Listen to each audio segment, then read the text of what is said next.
Game 7, Boston trails by 2. It's been a battle all night, and for many in this building, this feels like the end. But Leroy and Cerrone, they've been here before. Leroy lurking, eyes locked in, and oh, he pulls it loose! He's got the steal with 5 seconds left. He looks up, finds Cerrone. Cerrone catches, steps into it. A 3 for the win! He hit it! Cerrone from downtown. Leroy to Cerrone. They have done it again. They've done it again. In Greater Boston, New England. It's the Leroy and Cerrone Show, 98.5 The Sports Hub. Man, if you're watching us on YouTube, isn't it beautiful? Isn't it beautiful? Cerrone's in the building. What's up, Cerrone? What's going on, man? How you guys doing? I'm doing phenomenal. It's great to have you in the building. You've been doing a phenomenal job on Felger and Maz, as usual, as expected. There's a spirit of talking that talk over me today. I just want you to know that. So if anything comes out of my mouth, it is strictly on me. It's not on anybody else in this room. And the reason why I'm saying that is because, you know what? You're doing too much traveling. Me? I'm doing too much traveling? You're doing too much traveling. Not enough. To be that good. Not enough. To contribute that much. To be respected by so many. We got to make it official somehow, some way. Get this man a check. Stop playing. Hey, I don't mind. Nah, you trying to be no. Them humble days is done. I'll be loudmouth Leroy. I'll speak the truth for you. Like the dude in the Michael movie at the desert. That's my guy right there. Can you make it happen? This region is hilarious. One day, if you thought the Michael biopic was something, if you thought the Hulk Hogan one is something. See, I haven't seen that one yet. But where can I find the Hulk Hogan? That's on Netflix. We're going to talk about it later. All right, I'll wait. But if I had one, I'd tell you the real. You think you can write a book about? Absolutely. Just Boston sports media? Absolutely. Including radio, print, the whole nine. I could, from my perspective. I've been in it long enough. You got to have the interviews of people's faces blurred out with the fake voices. I've seen enough. It's time to start telling a lot. The injustice. Anyways, welcome. And if you're watching us on YouTube, you can see the one and only. Some call him Doobie. Some call him Doobie Wonderland. That's my guy. He's my son. He's a Bruins fan for the past 2 seasons. The one and only Xavier. Sorry, man. Xavier. All right. Jarrell. Let it out. Irvin. We're here for you. Who, by the way, you know why his middle name is what it is? I go ahead. I wanted to name him Maximus after the Gladiators. Yes. Did you know this, Zay? I did. Yep. And I was told by his mother no. So I said, man. Gotta do something. Go one up. I gotta go to that next level. Superman's father's name is what? Jael. No, his father's name. Don't ask me. You go ahead. What's your middle name? Jarrell. There you That's go. his name. Oh, shoot. You didn't know that? You didn't all this time. Maximus. I didn't know about the Jarrell. Yeah. What? I'm goated. There you go. There it is. Absolutely goated. Get close to the mic, son, please. Yes, sir. 617-779-0985 is the number before we get going. And we're going to talk about the Bruins, obviously. We're going to talk about the Celtics, the Kentucky Derby. What else, Cerrone? What else we got on tap? We got so much to talk about. The entertainment report, players called. There's a lot going on. The Red Sox, all that good stuff. 617-779-0985. Before we start, y'all know the deal. We got to give you the music of the day. It simply went like this. I was chilling. Tamron Hall was on. I looked up, and it was this guy's wife on there. So I said, okay, that's what it is. Today's music is dedicated to the one and only LL Cool J. Y'all enjoy for the mindset Bruins fans are in. Mama said knock you out. Don't call it a comeback. I can't do that to Bruins fans. So real quick, I was able to go to the game last night. It was my first Bruins playoff game. It was phenomenal. I got to give Bruins fans a lot of credit, Cerrone. Their energy is through the roof. They were ready to go. I think a lot of their anger, and we've talked to them. I think, was it 2 weeks ago we talked? Yeah, I think it was 2 weeks, yeah. And we asked, why aren't you optimistic about this team? And they gave us all these wonderful examples on why they weren't. But being there last night, I said, oh, you guys, this is self-inflicted pain. Because a lot of Bruins fans that I was surrounded by before the game started and on the way in, oh, you would have thought they believed it was going down. It wasn't if there was going to be a game 7. So there was a lot of optimism. Oh, yes. Absolutely. Now, I don't know if it was the liquor, that liquid courage. Either way, there was optimism in the building. Either way, there was optimism. The game starts.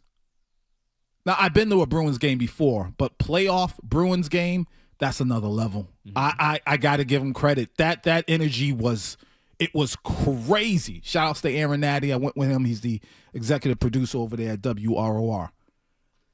Then the game started.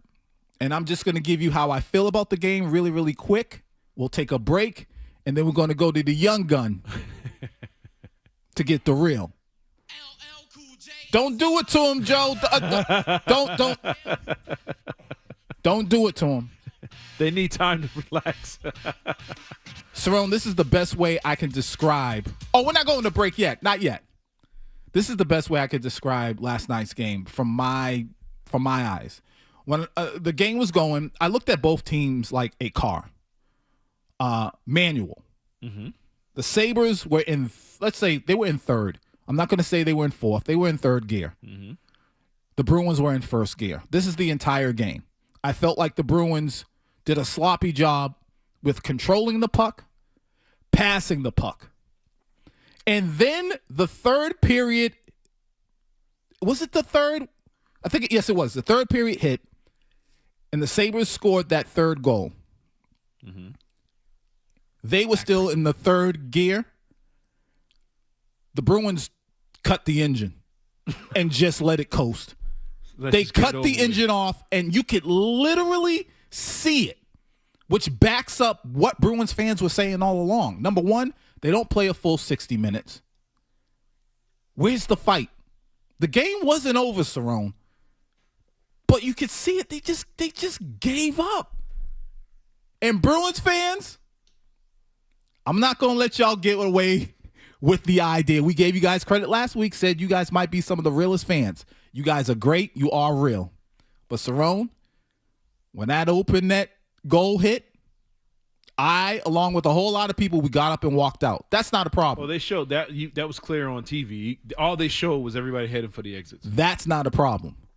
When we were in the halls going down the steps, you know what they were chanting? Let's go, Celtics. Oh. Instantly. Let's go, Red Sox. Instantly. They were over it. They just moved. But is that a bad thing, though? Is that a bad thing that they were just like, you know what? It's over with. It's done. Season's over. Let's move on. Like Patriot fans, Celtic fans, mm-hmm. They would talk about that for months. Bruins fans are like, nope, let's get to the offseason. There's no point of even going over it. The only reason why I have a problem with it is because of the enthusiasm that I felt going into the game didn't match the energy leaving. The enthusiasm, I thought, because of what Bruin fans have said before, I thought going into the game, you wouldn't hear, it wasn't going to be that loud. There wasn't going to be a lot of enthusiasm. There was going to be a lot of negativity. And I can't believe I came out to this game. I can't believe I spent my good money just to see them get rocked. And it wasn't like that. But then the real them showed up at the end of the game, which was hilarious. So that was my little, I don't even know what to call it. It was just, that's how I felt about last night's game being there. It was still a lot of fun. And we're going to take a break. When we get back, it was December, I believe, 27th. Zay was in studio, and we had Bruins fans call in to tell him what to expect. It's all right, man. What to expect. Let it out. It's all right. You will hear from him next. The young gun. The one and only Xavier. It's the Leroy and Cerrone.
with more Leroy and Cerrone on the Sports Hub. And we were in there getting it. Shout out to WILD. They used to play this like crazy. Getting it in. LL Cool J. Welcome back. 617-779-0985. It is the number. Call in. It was December 27th, I believe. And Xavier, my son, Doobie, he came in. And basically because I was so impressed with his knowledge of hockey and the Bruins, because he worked at the Garden. He just fell in love with it, and we had people call in to tell him, listen, here's what you have to look forward to being a new Bruins fan. Zay, you might have forgotten, but let's take you back to December 27th. As a longtime Bruins fan, be ready to get that left at the altar feeling when you have massive layoff letdowns. But the ride is great, and welcome to the team of the miserable. Like, I'm dead ass when I say this. You cannot expect anything from the Bruins until they do it. Okay. It just happens. It's organic. 2011 was like a mirage. Yeah. But I love your enthusiasm. Welcome to the club. I'm telling you right now, get ready to have your hat ripped out at the end of the year. I'm telling you right now. Here's what you're up against now, Xavier. You will want to fire coaches between periods. So I would like to just say to Zay/Doobie that he seems like a fine young man. You seem to be doing a great job raising him. He has a bright future from what I have heard the last 15 or 20 minutes. Thank you. What is he doing becoming a Bruins fan? Have you had like the first love of your life yet, and you were crushed and you didn't know if you could ever wake up again the next day, go to work, or have any life at all? Well, guess what? That's a breeze compared to how this team is going to crush you in everything that you're building to be. Once again, that was December 27th. Here we are, May 2nd. The day after a Game 6 loss versus the Sabres. Again, I was at the game. I was in the building. And 75% of the time I was thinking about Doobie. That conversation. I was like, man, I hope he's okay. The floor is yours. You got about 7 minutes to let it out. Number one, It's all right. how does it feel that the seasoned Bruins fans were absolutely right? And just how do you feel about last night's game, their future, all that good stuff? Okay. Well, look, I'm going to say this right now. All right. I was slumped in my chair. The way y'all just saw me slumped in this chair just now is the way I was watching last night. All right. But I'll say this. It's your okay. time, brother. It's Right. okay. Take your time. All right. Y'all got to understand, we went into this season saying what? Well, we're not going to make it to the playoffs. This is the rebuild year. We were talking about trading Pasternak, bruh. All right. It's a whole bunch He's so young. He's so hurt. of rookies. Okay? It's a whole bunch of rookies out there getting playoff experience for the first time, man. I don't think we could have expected a win. Pasternak said it. He is 30 now. He knows that the window is getting closed, smaller and smaller, man. And he can't do it all by himself, but he also can't do it with people who don't have experience in the playoffs, dude. So keep y'all heads up. It's okay. You have James Hagans out there, Marat Kustadinov, Michael Asimon. You got all these people who have never had playoff experience, not one time. And their first time with playoff experience is against a team that wants to be booed in all 31 rinks? You're telling me that y'all gonna be upset. But you're upset. You are. It's because they at the same time, they could have done it. They could have done it. They could have. But Marco Sturm, I don't know what you trying to do with this lineups and all this type of stuff. But you gotta make better choices sometimes. What were some of the bad choices? Bringing your in opinion? rookies. Bringing in rookies for the playoffs. You don't do that. You could have had Mason Lowry out there. Anybody else who actually has had experience throughout the season. And you bring in these people who are going to be pushed around. Yes, I understand that, but that's also why I'm not mad. I'm frustrated, but I'm not. I'm understanding. Okay, I'm understanding. In the moment, I was very frustrated. I wanted to throw something at the TV. Yes, but then when you look back at it in hindsight, it's like, were we even supposed to be in this spot regardless of the situation? No, we weren't. We weren't, man. So McAvoy, do what you did again. When we're down and out, just hit somebody with the stick. Like, please, we need that energy from you next season. But that's fun. I didn't see that part because that was after. It was at the very end. The very end. I walked out. I was like, when I tell you guys, I was slumped in my chair. I'm sitting here like this. I stood up so fast when McAvoy showed that glimpse of just, okay, yes, we're going to go out, but we're not going out like this, all right? And the fact that we pulled our goalie and all that type of stuff, man, and we just showing that we're not going out without too much of a fight. At least we know that it's not going to be a W at the end, but when did you realize it was going to be a loss? When did you realize last night it's a wrap? Frazier, I would say on the third period, on the first faceoff, when that third goal went in for the Buffalo, when they pulled it off on the faceoff, you can tell right when the faceoff started, they just lost all energy. Like usually when you do a faceoff, I wish I can grab that stick right there. When you do a faceoff, you pull it back and you have a little bit of quickness and sturdiness and some energy. So they showed, well, I wouldn't say that it looked like they quit, but it looked like the fight. It was over. They lost their fight in themselves. At that all point. that motivation that they had coming into this, completely gone. Once it hit 3-1. Say it again? So once it was 3-1, that was it. Yeah, once it was 3-1, it was just, there was nothing else they can do. And you can just see it on their faces. You can see it in their emotion. You can see it in their movements. You can see it in everything. And to me, all I am is ready for the next season. Jeez. Okay. And that's what I just said. Move on. Right. It move right on. But this is the only season where I could say we're allowed to do that. All right. If it was any other season, okay. If y'all are just moving on, let's go Celtics, I would hate that. But the fact that we weren't even supposed to make it to the playoffs this year, we made it to the playoffs this year. We all knew we weren't going to win the Stanley Cup. Come on, let's be real. Let's be real. We had a whole bunch of first timers and rookies and people who haven't even been in the playoffs before on the roster. So now that they got that experience, right, you got to understand we are going to be coming out with hot fire. Also, Connor McDavid, falling into it, man. You falling into it. No. They warned you, man. They tried to warn you. I'm reshaping what I'm falling into. All right, y'all ain't gonna do this negativity to me no more. All right, we gonna do this, man. We got James Higgins, all right? And I promise y'all, when Connor McDavid pulls up, I don't want to hear nothing. I don't want to hear nothing, dude. Bruins, do not give up. Marco Sturm, keep doing what you got to do, man. And all you people saying trade Pavel and Nikita and all this type of stuff, y'all don't know what y'all talking about, all right? I was looking at those tweets yesterday after the game. Y'all just mad tweeting. That's it. Wake up, look in hindsight, and realize, okay, we have a extravagant team for our future right now. And that's exactly what Marco Sturm said. We are not going to be the surprising team next year the same way everybody thought we was going to be the surprising team this year, man. Okay. All right. All right. Let's see. We're gonna have this on video too now. Yep. All right. And when we win that Stanley Cup, I want to. Oh, you're going way too far. Don't do it. Slow down. Do it. We were comparing both teams to cars. And in this instance, Xavier, you need to pump your brakes.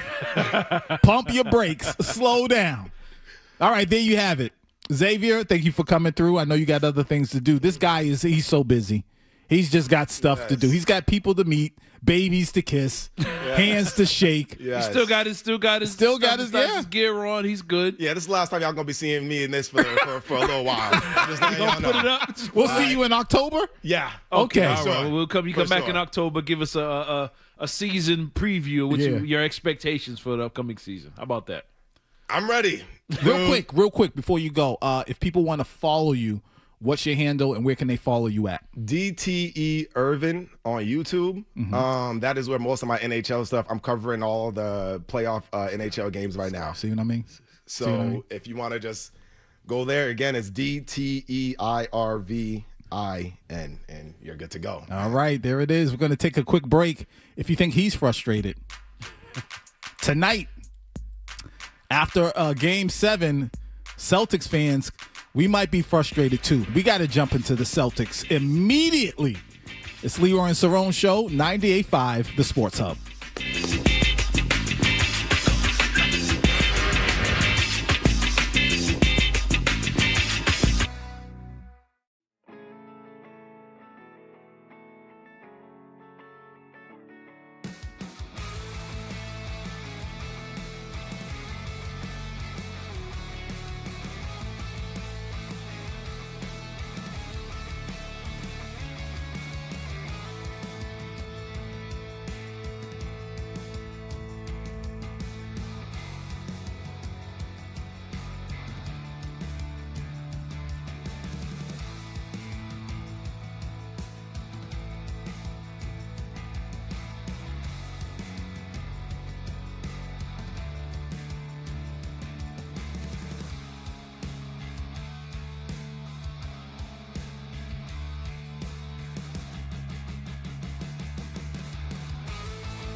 Now, Leroy Irvin and Cerrone battle on Boston's Home for Sports, 98.5 The Sports Hub.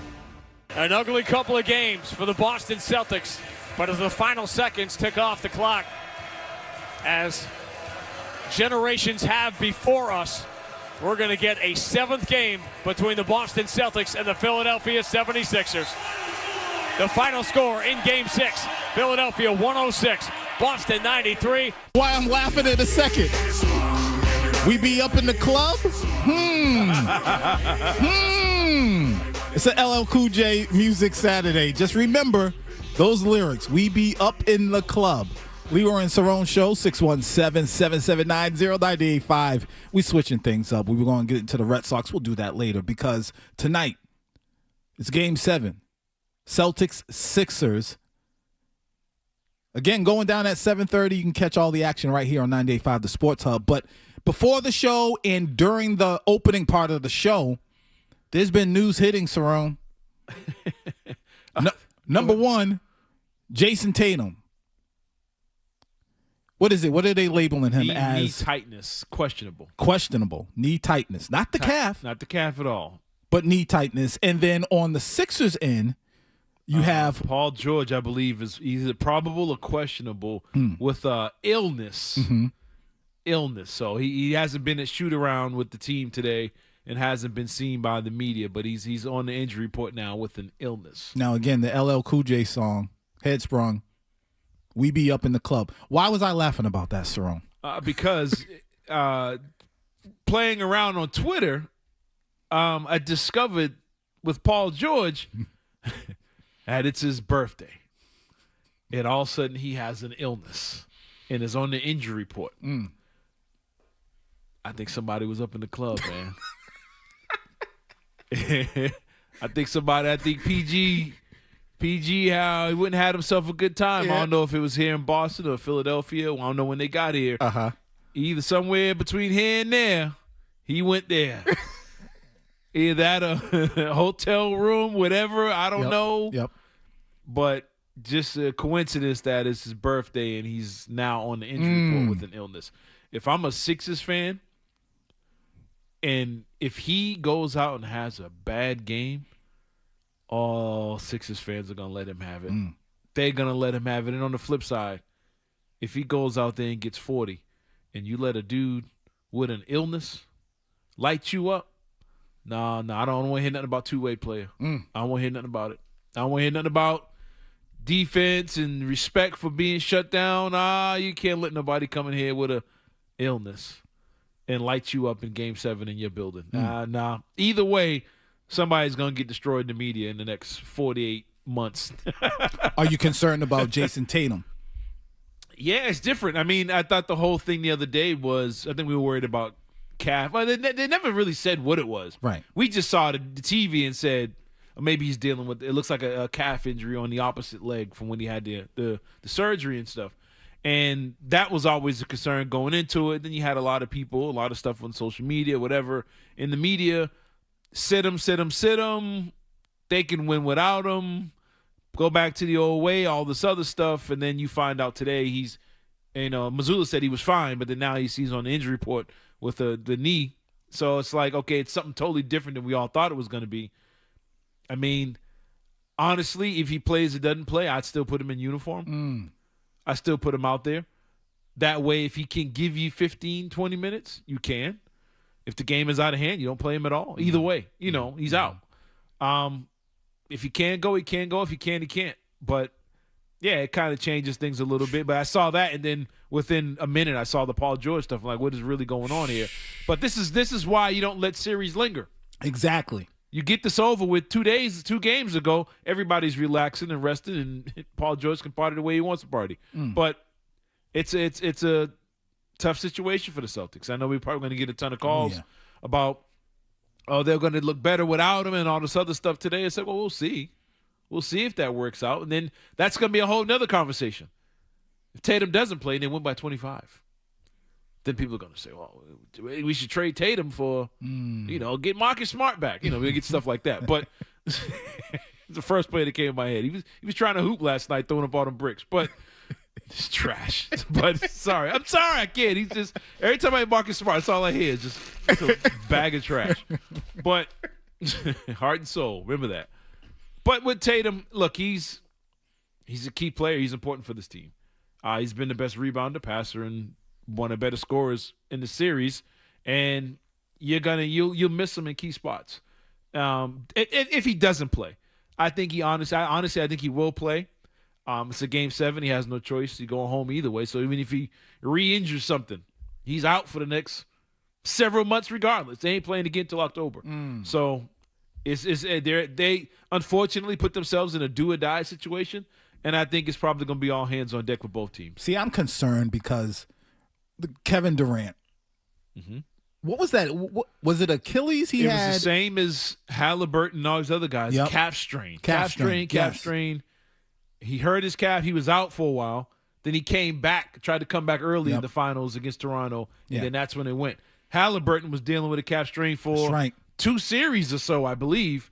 He beat the Knicks, and then he was dealing with OKC, in and out, and then he tried to go, and it went.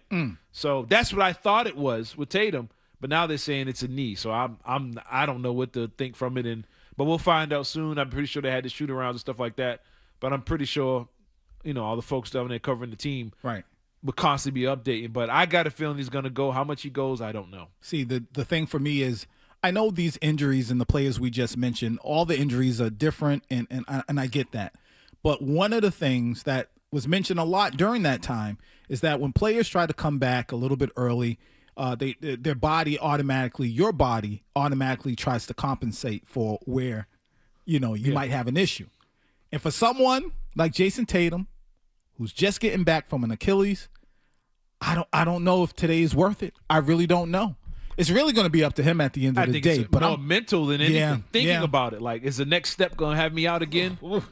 That's the way I would think. Would you do it? Professional athletes, if it is a tight knee, is swelling, or it's just like a wear and tear type thing with that, yes.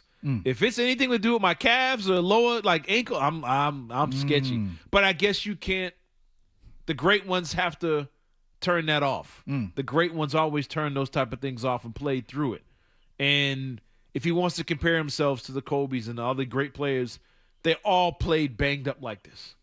They all did back in the day, whatever. And you remember, you're in a time now with gambling and all these other things. So every little thing they have to mention and put on the injury report. So how bad is it? I don't know. But the greatest of greats had to play through it. Guys with their hamstrings tied up, wrapped up, braces on, all that stuff. You kind of don't see that anymore. But I would think in a playoff setting in a Game 7, he would have to get out there and play. And B just came back from, appendectomy or whatever. Right. He played through it. He hit the floor a couple times. Of course, he flopped. But anyway, he came back. He played. I think if this was a Game 4, a 5, I think he sits. Game 7, you have no choice. You either play or you sitting anyway. So 617-779-0985 is the number. Let's go to Jay in Dorchester. What's up, Jay? What's going on, fellas? It's good to see Cerrone in the building. You know what I'm saying? Just want to give a couple points before I bring to my Celtics point. Want to shout out Xavier. It's a great take on the Bruins. And I ain't going to lie, LL had me wearing my left pant leg up. You know what I'm saying? I forgot about that. Yeah, but just a few things with the Celtics, you know what I'm saying? I'm just saying run the offense through JB like we was doing all year. We need a D. White game finally, man. He needs to step up finally. And then we need to just get them 76ers into foul trouble. And Kata needs to put his hands up. Stop going for the ball, But I wish you guys a blessed day and enjoy the game, man. We're going to bring it. Same to you. Again, 617-779-0985 is the number. When we get back, we got to stick with the Celtics. Cerrone, we got to talk about just in general, how in the world did the Celtics even get here? To a Game 7? Game 7, this wasn't supposed to happen. We'll talk about it next. 9-5, the Sports Hub.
Lots of local sports talk. Leroy Irvin and Cerrone battle on Boston's home for sports. 98.5 The Sports Hub. I'm very impressed, so impressed that I believe that the Philadelphia 76ers are going to win this series. I believe that the Philadelphia 76ers are going to upset the Boston Celtics and advance to the semifinals to play the New York Knicks. Because what I'm seeing right now, and I understand Joe Mazzulla is stuck in his ways when it comes to his offensive system. He's going to continue to shoot a lot of threes. But it's the defensive side of the basketball that concerns me. One, they have no answer for Tyrese Maxey. He has been doing whatever he wants, has been the ultimate floor. Welcome back. 98.5 The Sports Hub, Leroy and Cerrone show. All right, man? No, because the crazy part is, Cerrone, and I don't agree with Perk on much. I actually agree with him on this. I'm not feeling good. And then I have this really superstitious reason why. So my son Leroy was supposed to come in too with Xavier. Mm-hmm. And Leroy is the Embiid slayer. Because if you remember, I think it was last season. Remember when Embiid tripped and fell before the game started? Was that last season? Oh, it was a regular season. Was that a regular season? It was a regular season game. Yeah. That was my son he tripped over. So I thought him coming in would mean, all right, maybe some of that, we're going to be on the air. We're going to put it in the atmosphere. Not that he would get hurt or anything, but the Sixers would trip up. My son said he couldn't make it today. I said, oh, no. I think the Sixers are going to be good. But, Cerrone, how do you feel? Everything Kendrick Perkins said, he's saying he's got the Sixers. He said Joe Mazzulla is stuck in his ways, and we're going to get into all that stuff. Yeah. But just in general, your thoughts on what Perk had to say. He's right on a lot of stuff there. I mean, I think people are just going ahead and just sliding the Sixers over into that spot. And it's just like, well, just because they're the Sixers and they got it rolling. It's like, I understand that, but that's a team that's led by two guys with a history of not getting it done when they got it going. Paul George and Embiid just have a history of just laying eggs in big games and early playoff games, early playoff exits. Embiid, he's never been past the second round in his career. Paul George, he's had that one good run, I think, in Indiana, and that's really been it for him. But it's not so much just those two guys when it comes to the Sixers. It's Kelly Oubre playing defense, making key shots, killing runs. It's Maxey. He mentioned Maxey's having an outstanding series. And VJ Edgecombe at times looking good. Other times he's not there, but he's getting in the passing lanes, making it difficult for Brown and Tatum or Pritchard, whoever the guard. Derek White, got to give him credit for Derek White's struggles on the defensive end. It's all those things. But I think the Celtics, one thing I can say about them, they have a reputation of putting themselves in these situations, but they also have a reputation of winning in these situations. I don't know how they put themselves back against the wall. I got a better way of saying this. The Celtics, when their back is against the wall, is when they adjust. Is when they play different. Is when they do the unthinkable. It's when they figure out a way to show some fight and push back, which is something I think they should have been doing this series early on. But they don't do it unless they have no choice, unless their backs are against the wall. And you've seen them have some of these series that shouldn't linger. The Atlanta Hawks a couple years ago in the first round.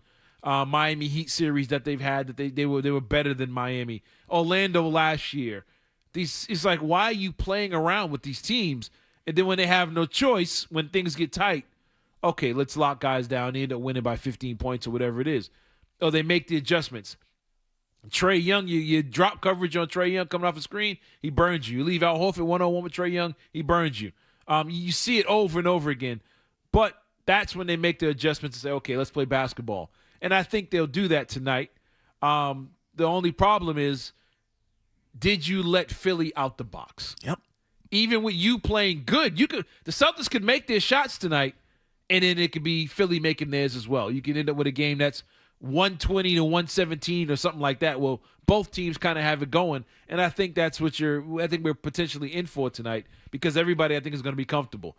And it's figuring out a way so Paul George is not shooting, I want to say 50-50 in this series. 50% from the field, 50% from three-point line, something like that.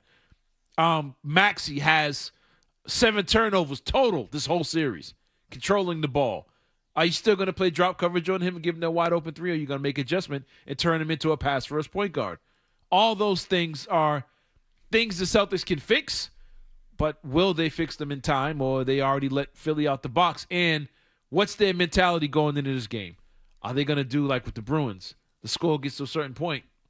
Will the shoulders drop? Yep. Will they quit? Will we see that? And then that'd be a real bad look if that happens. But I kind of got a feeling they win this game, but I think they do it because guys like Grimes for Philadelphia or Edgecombe or Kelly Oubre kind of comes back to earth. Paul George has a good game, but he's not shooting 50-50. I think they kind of come back down to earth a little bit, and the Celtics figure out a way to make a play here or there to kind of pull away and win this game. Cerrone, I got nervous in Game 5. I got nervous about this series in Game 5. And I got to give the Sixers and Embiid, I don't know how this conversation went down, but in Game 5, if you remember, Embiid came out first quarter, he's throwing up threes, missing them and all that. And then somehow, a conversation must have went down, and he went to the block, and he started to eat, and he stayed there for the rest of the game. It's adjustments like that made me say, oh, my goodness, I think I'm going to watch out for the Sixers because he's doing something, and that team in general is doing something that a lot of Celtics fans are complaining about, which is they made an adjustment. Yeah. And it worked, and they stuck to it. Let's see. We got Kevin. Let's see. Kevin in Florida. What's up, Kevin? Hey, guys. I'm on the road back home. Be safe. Great to hear you guys.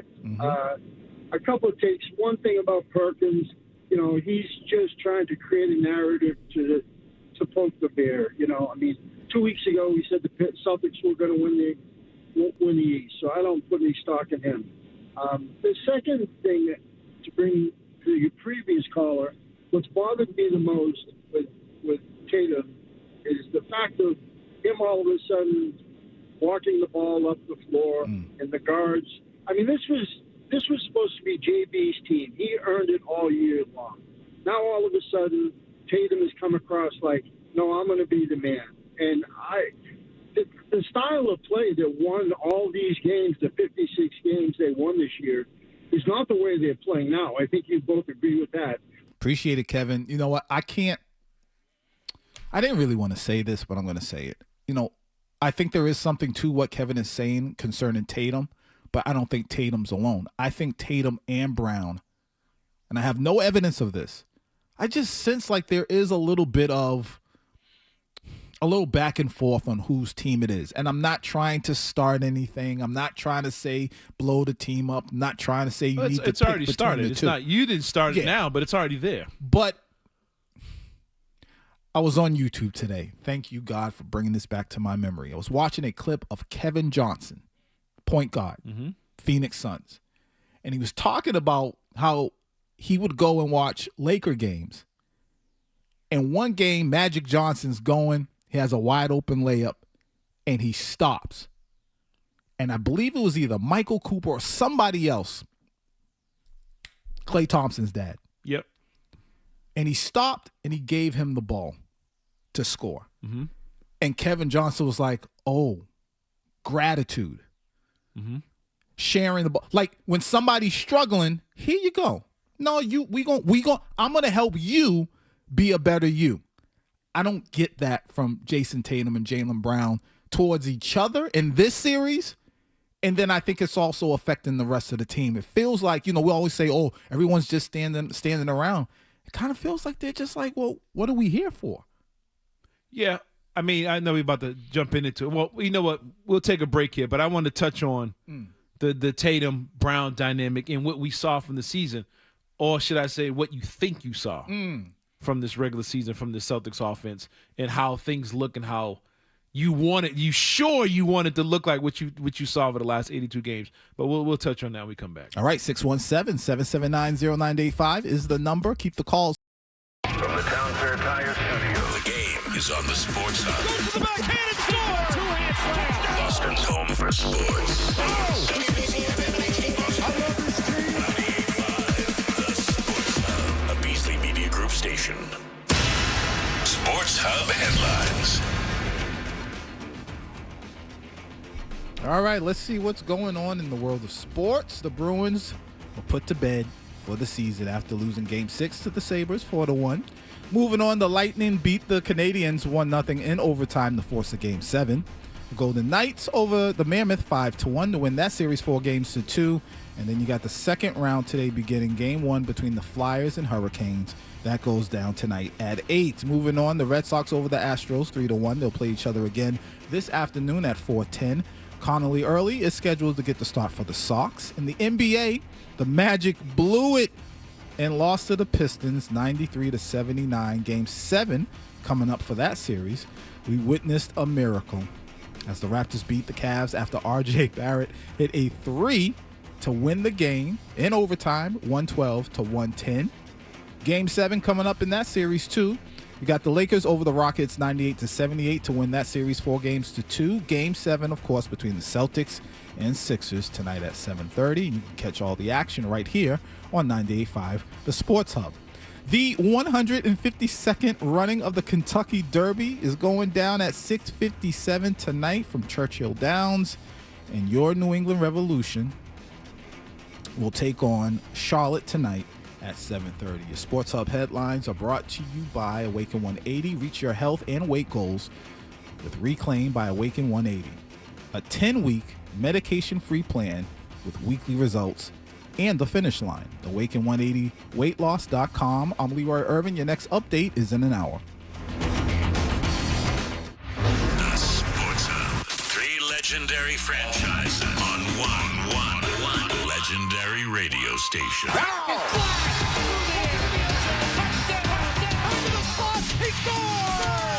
It's the Sports Hub.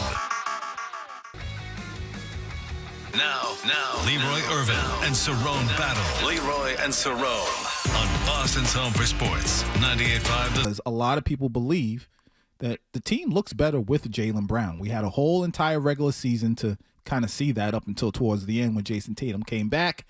Offensively, they have been looking a little shaky recently, but Cerrone, you wanted to touch on that. Yeah. I think people, I don't even know how to describe it, but you get a lot of calls the last few days on this station about the offense was better. They moved the ball better. They played better. Jaylen Brown's better at running the offense. He does this, he does that. Tatum came in, he messed everything up, basically. It's like, is it his fault Derek White can't make a shot? He's messing everything up, put the ball back in Jaylen Brown's hands, and run the offense. Folks, the Celtics, they're looking slow, sluggish. They were dead last in pace. Yeah. They were the slowest, most sluggish team in the league, and one of the slowest in years this season. Jaylen Brown running the offense. The Celtics were 29th in the NBA in assists before Jason Tatum showed up. They were one of the worst passing teams in the league. Jaylen Brown running the offense. He led the league in turnovers. The same thing you're seeing in the postseason. He leads the postseason in turnovers so far. He led the league in turnovers during the regular season. As far as Jason Tatum having the ball a lot. And he's could run, he's got it too much, and everybody else, Jaylen Brown sitting around watching. No, Jaylen Brown actually has the highest usage rate in the postseason right now. He has the ball in his hands more than anybody else in the playoffs. Jason Tatum does not have the ball in his hands the most on this offense. It's still Jaylen Brown. The Celtic team, yes, they look good a lot of stretches this season, but they beat up and did these things on a lot of bad teams. They struggled against the top teams in both conferences all season. They were 2-2 against Philly all season. This isn't new. I mentioned this the other day. The same problem they had in game 1 of the season is the same problem they had in their last game against the Philadelphia 76ers. Drop coverage, VJ Edgecombe, Tyrese Maxey lighting them up. And Embiid, I don't think Embiid even played the first game of the season. I doubt he did. But the problem's been there. And they beat up on the teams they were supposed to. They won the games they were supposed to. They were a good defensive team. And the one difference was because of their slow pace and a lot of heavy ISO basketball, their turnovers were down. I think they were best team in the league at not turning the ball over. Jaylen Brown had a lot of turnovers, but he was the only one that had a lot of turnovers because he had the ball so much with his high usage rate. That hasn't changed in the playoffs. That hasn't changed since Jason Tatum come back. I think people are seeing the team struggle, and they're looking and saying, okay, what's different? Tatum's here. That's the problem. That's Jason Tatum's there. Even though the guy was basically averaging almost a triple-double in the series. Yeah. He's been your best rebounder. He's been your best passer. He is the one finding Peyton Pritchard. He's the one finding the bigs for their rare layups.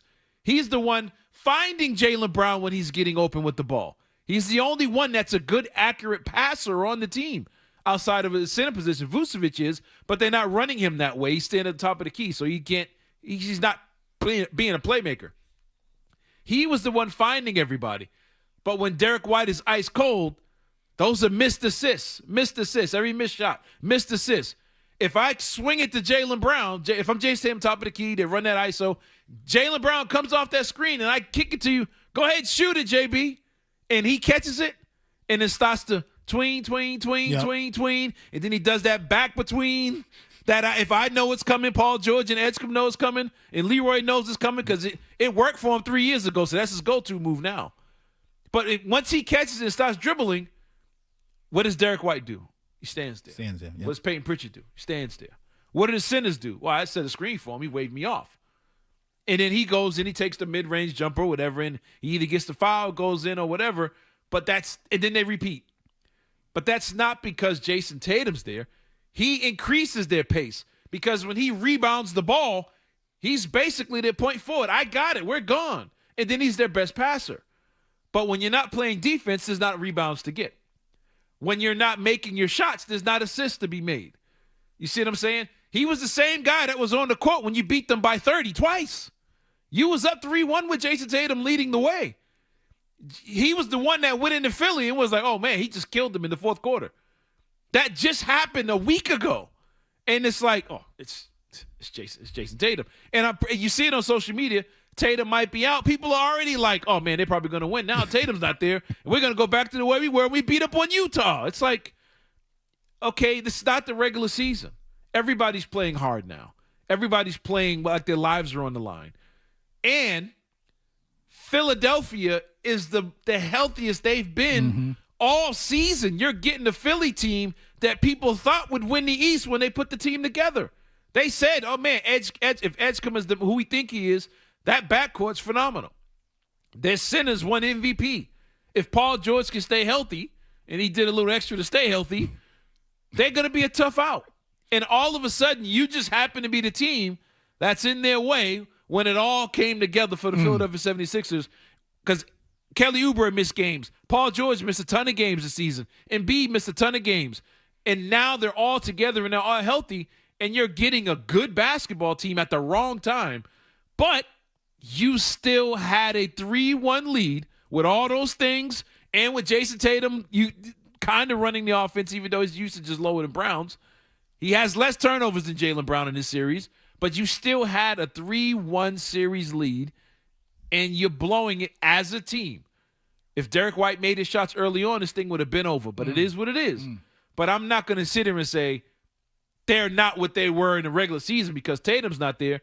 No, they're not what you thought they were in the regular season. They played good defense. They didn't turn the ball over. But as far as offensively and being, pace and all these standing around, yeah, they did that. They just happened to make the shots.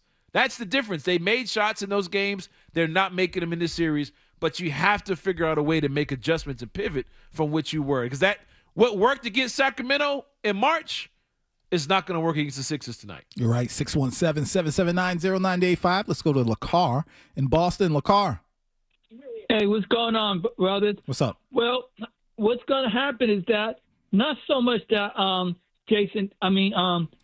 what's his name, Brown, have to play the way he did in the regular season, but they got to move the ball around. They need to stop this. It's my turn. It's my turn. It's my turn. Move the ball around like they was doing in the regular season. Appreciate it, LaCar. I'm with him on that. That's my point. Yeah. They didn't move the ball in the regular season. It was ISO. They were 27th in the league in assists. They did not. It looked like they were moving the ball around. They were efficient. Their efficiency was up. They were one of the more high efficient offensive teams in the league. Okay. They were making shots. So now that everybody's cold, they're pressing. They're trying to figure out what to do. How can we do whatever? against the Sixers team, you want them to move the ball, but they're not good passers. So when you're moving it, what's happening? Edgecombe, steal. Maxey, steal. Paul George, tip. Oubre, tip. Embiid gets a hand on it because they're not good passers. So they're saying, okay, we know you want to swing that ball around the horn, but what happens when we jump in those passing lanes? You don't have the ability to fake and then throw backdoor. And players aren't even going backdoor. So, yeah, they want to move the ball, but the Sixers know they want to move the ball for threes. But they're not moving it throughout the whole half court. They're moving it around the perimeter, and the fast, athletic guys are getting to it. So they went from being the lowest turnover team in the playoffs in the regular season to now they're turning over more than any other team because they're not good passers. There's only one guy on the team that's a good passer, and it just so happens to be Jason Tatum. How much of the offensive issues, Cerrone, do you think is impacted by the fact, and this is just how I feel, but a lot of Celtics fans feel this way. Jason Tatum, Jaylen Brown bringing up the ball. You're talking about. I hate that. Okay, yeah. So when Pritchard or D. White, but specifically Pritchard, when he's on the floor, and they're not bringing up the ball, how much impact do you think that has on this offense looking stagnant? That's to my opinion, that's 100% of it. Because you got two guys that's supposed to be the recipients of the pass. They're supposed to be the recipients of the offense. It's kind of like, I hate to switch sports. It's like, yo, we got Randy Moss on the team. Yeah, okay, we got Moss. Let's line him up in the backfield. No, you're taking away his strength of what he does. Let Peyton Pritchard, for one, when Brown and Tatum are bringing the ball up and they pressure them, the shot clock is already down to 12 before they even start running any plays. Whereas on the flip side, when it's Maxey gets the inbound. He gone. So he's all the way at the other end of the court, they're into the offense, and there's still 20 seconds. So they got 20 seconds to figure out a good shot. When Brown or Tatum is coming up and they dribble, and then they get pressed at the top of the key, they have to go around one screen, another screen. That doesn't work. Now you're back to ISO. There's 5 seconds left on the shot clock. Now you're asking Derek White to hit a shot with 3 seconds left on the shot clock with somebody in his face. Let Pritchard or Derek White bring the ball up. Put Brown and Tatum on the block. Let them catch the ball. That way they're one dribble away from scoring. One dribble or no dribble. They're not turning it over. They're not wasting energy. And they have a mismatch on everybody on that floor. No one can defend Brown and Tatum on that low block. And with Jason Tatum being a good passer out of double team, you put him on the low block. All the great players used to do it. You put him on a low block on the baseline. That way the double can't come from this way because I'm safe by the baseline. Anywhere the double comes, I can see it. Yeah. So you put him on the baseline. He see the whole court. If the double comes this way, I got you. Double comes this way, I got you. If I see it coming this way, I spin away from the double team. I either got a layup at the rim or I got two guys on me and somebody's open for the three.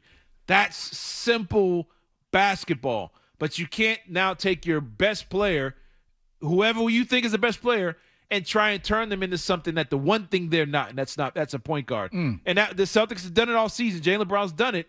That's why the turnovers were so high. That's why the pace was so slow. But because they won doesn't mean that's the right way to play basketball. And I think that's one of the many adjustments that Celtics fans would love to see Mazzulla and that coaching staff make for the team. Let's go to Nick in the car. Nick, he wants to talk about adjustments. Hey, guys. How's it going? In the car, headed into the game tonight. We got Celtics-Sixers Saturday night, primetime, Game 7. Doesn't get much better than this. Hope the Garden is juiced tonight. But what I really hope is that we finally see some adjustments on both sides of the ball. Specifically, like you're saying, on offense, I do not get this fascination with Tatum and Brown bringing the ball up the court. Put the ball in the hands of a guard and let Tatum and Brown get into their bag and start actually making plays and playing off of each other. Brown and Tatum do not play off of each other enough. Appreciate it, Nick. We got to take a quick break, Cerrone. I got to touch on that. I like that. There it is, 617-779-0985. That's the number. Also, Cerrone, we got to talk about the depth of the team. That was one of their superpowers. What happened? It seems like it's self-inflicted kryptonite. I don't know what's going on. Give us a call. It's Leroy and Cerrone, 98.5 The Sports Hub.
hot takes.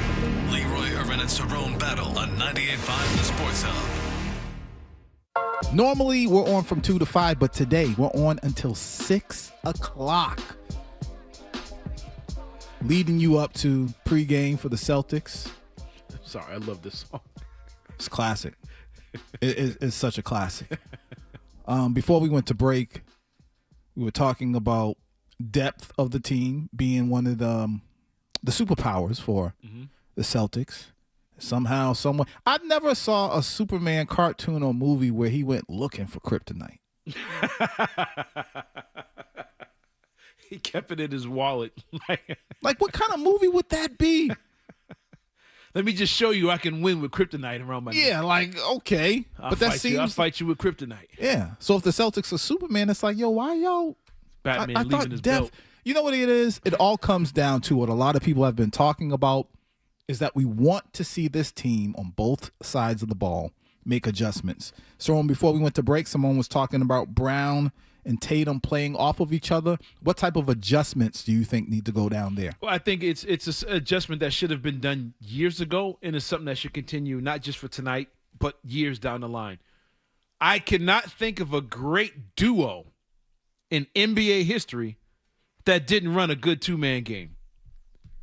I've never saw an elite. We compare them to all the great duos in sports. How many points they have, how many, they won championships. They've been in all these playoff games. I've never seen Tatum and Brown have an elite two-man game where it's in the fourth quarter, it's these two, get out of the way. Screen and roll with each other. Woo. If I'm Tatum at top of the key, what if it's Jaylen Brown in those wide shoulders setting the screen and rolling to the basket? Now I'm dropping it off to him. That's Bang City in the basket. Or Brown popping out for the three. Yep. Or the give and go. Brown pops out. I give it to him at top of the key. I cut to the basket. Now I get the layup. Every elite duo in the history of the sport, going back to Havlicek and Russell, Bird and McHale, Kareem and Magic, Shaq and Kobe, Jordan Pippen, Latrell Sprewell and Chris Webber, Kevin Johnson and Charles Barkley. Every great duo ran a two-man game that when it was fourth quarter, you couldn't stop it. You knew it was coming, nothing you could do about it. John Stockton has an assist record that would never be touched. Yep. It would never, ever be touched. It's out of reach for anybody to play the sport ever again. It just so happened the recipient of it has 36,000 points, and we don't even talk about it. Yep. Because that two-man game, the only one to stop it was Jordan and Pippen in their two-man game. That was the only one to stop that. Shaq and Kobe went up against Stockton and Malone and got swept. They couldn't handle it. I cannot for the life of me not understand how Brad Stevens, Ime Udoka, this entire coaching staff have not developed a two-man game with Tatum and Brown that they can go to when games get tight. Everybody talks about them in the clutch or their lack of performance in the clutch or big plays down the stretch. It's because they don't have a go-to. They have go-to moves that they individually do. Mm-hmm. They don't have a two-man, how can I say it, like a psychic connection. Like, I know where you're going to be. Wonder Twins. That's what they have to be. The thing that made Steph and Clay unstoppable is they knew that ball. Draymond get that rebound, is up quick to Steph. Steph would throw it to the corner. Clay is over here. Steph would throw it. No look to the corner. Clay running full speed would catch and shoot because he knew I'm catching this in the corner. That's where it's going to happen. And then KD came in and he just inserted himself right in the middle of that without breaking that thing up. That's what you got to have. Rondo, he had that with KG. Then Paul had it with KG. Rondo had it with Ray. That's what made them unstoppable. They need a two-man game where they're running off each other. Run that screen game with them, not with Vucevic, not with Kata. Run it with each other and put them in a spot to where they have to switch and, oh, man, how are we going to figure this out? Mm-hmm. And then when the double teams and traps come, that's when your Pritchard and your Derek Whites and all these other guys get going. But that's the adjustment that should be made, not just for tonight, but for the rest of their careers together as teammates.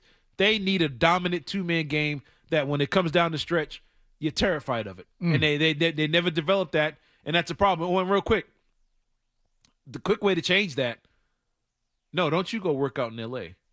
Don't you go stand at the bottom of the pool in Northeastern or wherever it is. Y'all go together. Yep. You go together. L.A., Magic used to run his stuff in L.A. at the parks. You know, Jordan had his runs with all these guys. The guys would come show out. Go work out together and develop that chemistry.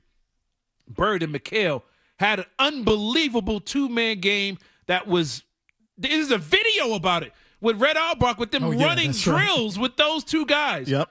Develop a two-man game, and you won't have problems in the fourth quarter. But that needs to – and there's some variation of that needs to happen tonight if Tatum plays, where they have to run and work off each other to get buckets, and it'd be a whole lot easier for the offense. All right, let's get to the phones. People are calling in. They want to talk about the Celtics. Let's go to Bill in a car. What's up, Bill? Hey, I don't know who it was. I apologize. I'm kind of a new listener to you guys on the weekend. But somebody said something a few minutes ago. I was so grateful. I almost started weeping when you mentioned that Jaylen Brown or Jason Tatum come meandering up the court, tricky dribble through their legs, behind their back. Oh, isn't that impressive? Meanwhile, the shot clock is winding down. Now there's maybe 8, 7, whatever, how many seconds are on there, and they have to rush some kind of a play. Peyton Pritchard is ideal to bring up the ball. He's fast. He's a great ball handler. He knows how to distribute the ball. I hope that Mazzulla is listening to you guys because I'm not kidding. I was so grateful to hear somebody say the same thing I've been saying almost all year. My girlfriend's tired of hearing me say it. Appreciate it, Bill. He said his girlfriend's tired of hearing him say it. Cerrone, I think it's so obvious that even my wife, watching the game, she's like, why are they doing the same thing over and over again? And she's not into basketball like that. It's because they're being told. They're being told? They're being told. There's no way Sam Cassell is sitting there saying, exactly. Yeah, that's the way to bring the ball up. There's no way. Joe Mazzulla was a point guard in college. He was a good college player. He was a good guard. And Sam Cassell sitting there like, what are we doing? Could you imagine Sam Cassell and Hakeem Olajuwon, and they're like, yo, let's get Robert Horry to bring it up. No! Right. What are you doing? Yeah. Because not only bringing the ball up, bringing it up quick, getting into your offense quickly, when you get at the top of the key, Peyton Pritchard, a point guard who's been doing it since the high school level. He was Pac-10 Player of the Year back-to-back seasons, won multiple state championships as a point guard. He's lit you up in regular season games. He can come down court. He's one of the rare guys that can feed the post. Let's get it up quick. Oh, there's a mismatch. Let's do it quickly. They can't trap him. They won't trap him. And not only does bringing the ball up get you in your offense quicker, it makes Maxey have to play defense. Okay, you want to be Mr. Quick? You want to be Flash for 40 minutes? Let's see what that look like when you have to play defense. Yep. If I'm Pritchard, I'm inbounding that ball. I'm across half court in 2 seconds. Now Maxey's sweating because he's backpedaling on defense. And when you backpedal against Peyton Pritchard, what happens? Bombs away. Right. He keeps the defense off balance. Everybody's on their heels. They don't know what he's going to do. But when you let the other guys bring it up, and then as they're coming up, Mazzulla stands up, and I hate this. Yep. He's making his hands, and he's bringing a plane in at Logan, and it's like, yo, let them play basketball. Sit down. Can you sit down as a head coach and let them? You've been telling them to run this stuff since September. They know it. They know it. Sit down and let them run the offense. Because every time you're doing this and calling stuff out, they're looking to you. It's almost like a college team running no huddle. When they all stand up and look at the sideline and they got a sign of a squirrel and a pigeon. That's what Mazzulla's doing on the sidelines in NBA games. And it slows the pace down. And it's evident because the last couple years, they've been dead last in pace because they're looking, what do you want us to run? How do you want us to run it? And then you shoot a three anyway. So what's the point? But there's a lot of adjustments that can be made. Phone lines are loaded. Keep them coming. 617-779-0985. When we get back, we'll be talking to you. I promise.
We're back with more Leroy and Cerrone on the Sports Hub.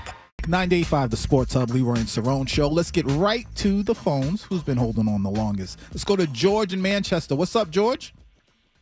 Hey, what's up, guys? Great show. Appreciate it. Haven't listened ever, but I've become a fan. Listen up. We've been talking. I've been hearing Tatum, Brown, Tatum, and it's like an equation. The answer to the equation and the problem is get Pritchard to run the offense. He is the best ball handler, one of the top shooters on the team, and quicker than anybody on the team. Appreciate it, George. Cerrone, I think one of the issues is, and we've seen this in basketball for a while, positionless basketball. It's killed the game. It really has. And you look at this team, and for people who know basketball, you don't even need to know it that deeply. You're like, oh, that guy's pretty good with the basketball. He can also shoot. He can also drive. He can create his own shot. He's willing to distribute the ball if he has to. Why doesn't he have the ball in his hand? And to me, it's this idea that positionless basketball is the way to go. Analytics, all that garbage. The Celtics leaned in heavy on all of the modern basketball. Positionless basketball, take the ton of threes, all that type of stuff. Let your stars bring it up, high usage. They leaned into it big time, and I think it's the reason why they haven't won more of the big games, the bigger moments than they should have. Let's go to Chris in Hartford. What's up, Chris? Hey, what you guys know? Pink cookies in a plastic bag getting crushed by buildings. You already know what time it is. when Chris from Hartford calls in. What's up, Cerrone? What's going on, man? Listen, you were in a tight situation with Gasper, and I understand he was the guest. I give you a lot of credit. Your points were terrific with him, okay? I give you a lot of credit because once he said KD has the same heartbeat as Jason Tatum, I would have jacked him against the window. It would have been that fast, and you already know it. So here's the thing. Jaylen Brown, once again, the regular season's different than the playoffs. And people that don't know basketball don't get that. The other team knows if you get Brown in foul trouble, it's a double-edged sword. Because of defense, now you negate him from playing real defense. So he's killing us on two sections, and he keeps doing this. And I'm not even talking about the turnovers and the missed foul shots. Appreciate it, Chris. Cerrone, one of the problems is with Jaylen Brown, in my opinion, self-inflicted. The forearm, the push, the extension. It's like, dude, you got to stop it. We all can see it. You can't complain about it. It's evident. He's got to cut that out. It's and the Sixers have picked up on it. Paul George is a great ISO player. Kelly Oubre has a ton of experience. They know what's coming. They know, like I said, once he does that cross between his leg this way and he gets the leaning into your body, he pushes you away and it gives him the step back. But when he's dribbling and they know if they get up underneath him, he's going to use that off arm. It's not that he's not a decent ball handler. It's simple physics. When you're so big and you're so tall, the ball takes longer to come down. Whereas Peyton Pritchard, he's dribbling, he's low to the ground, and he dribbles low, so you can't get to it because the ball is down here. It's people laughing at Bob. Oh, look at Bob Cousy's weak ball handling. No, I don't care what area you're not taking that ball from Bob Cousy because the ball is only coming a foot off the ground. Jaylen Brown is here with it. And then and it's a slower thing because he's got a wide body mass. So when that's not working, he starts using his muscle to clear space, and they're waiting on it. So they kind of get up underneath his arm, and when he pushes, they hold it and they pull his arm, and it looks like he's pushing him down. And next thing you know, he's out of the game. He can't play defense. If I can see that, if I'm playing him if somebody says, "Cerrone, you're gonna play Jaylen Brown 1-on-1 right now with a referee," I'm going to stay close to him, and anytime he touches me, I'm doing this. And eventually the ref's going to give me the call. I got a wild theory. I think I could be totally off. Remember he was making a lot of noise about Shea and the way he plays and the way he flops and he does all. It's not basketball. It's not ethical. I feel like because they're both in the MVP conversation, I feel like sometimes he might be trying to send the message to the league. Hey, if you let this guy get away with it over there in OKC, why can't I? That's just it's a wild theory, but no, a lot of guys think that way. But the difference is SGA's arms look like those hockey sticks.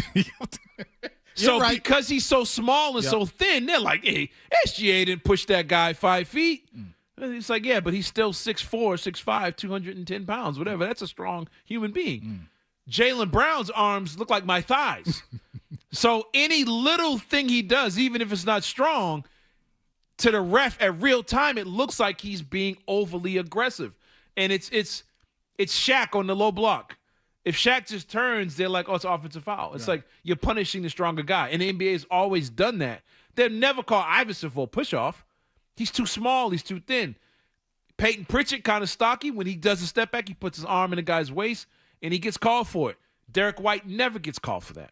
They need to apply that to Embiid. I don't know how somebody like Pritchard could touch him and he go flying in the air, and they'd be the NBA, foul! You said this years ago. The NBA absolutely needs to adopt embellishment. Yeah, from hockey. Yeah, they absolutely need it because it's obvious, and the refs get caught, and they're like, "Oh, I already called it, so I don't look bad. I'm gonna go ahead and stick with it." Yeah, and they need to call it, and a lot of guys will stop just laying on the ground like that. Let's go to Ralph in Cranston. Ralph. Hey guys, great show. You know, you talked about depth. You got 8 guys. You play them all, and they all have to be part of the team. They took these guys out of the rotation. They took them. They weren't in cohesiveness with these other guys. Now, the way they played the other night, they kind of played horse. And I can tell you, I was very impressed with the team basketball that Philly played. They played really well. They made a fool of them. I love Tatum's talent. I'm not big on his game. Now, I got to tell you, they didn't adjust. Embiid, I don't know if you guys noticed, he throws that elbow. You try to guard him, he throws that right elbow at your chest. I would have Gaza whack that guy 6 fouls. You got to play him physical. And not only that, the greatest Celtic centers of all time, Russell, Cowens, and Parrish, ran. I'd run him in the ground. Your center has to keep running down court. You got to make him. He's not in shape. He's not that in shape right now. He's coming off that surgery. You're going to make him dead tired at half. Appreciate it, Ralph. That's something we've talked about, Cerrone, on the phone. Yeah. Why? What's going on? And before the playoffs started, I expressed my concern about the idea that depth is cool, it's great, but when the playoffs start, for some reason, there's this idea that you have to shorten the rotation.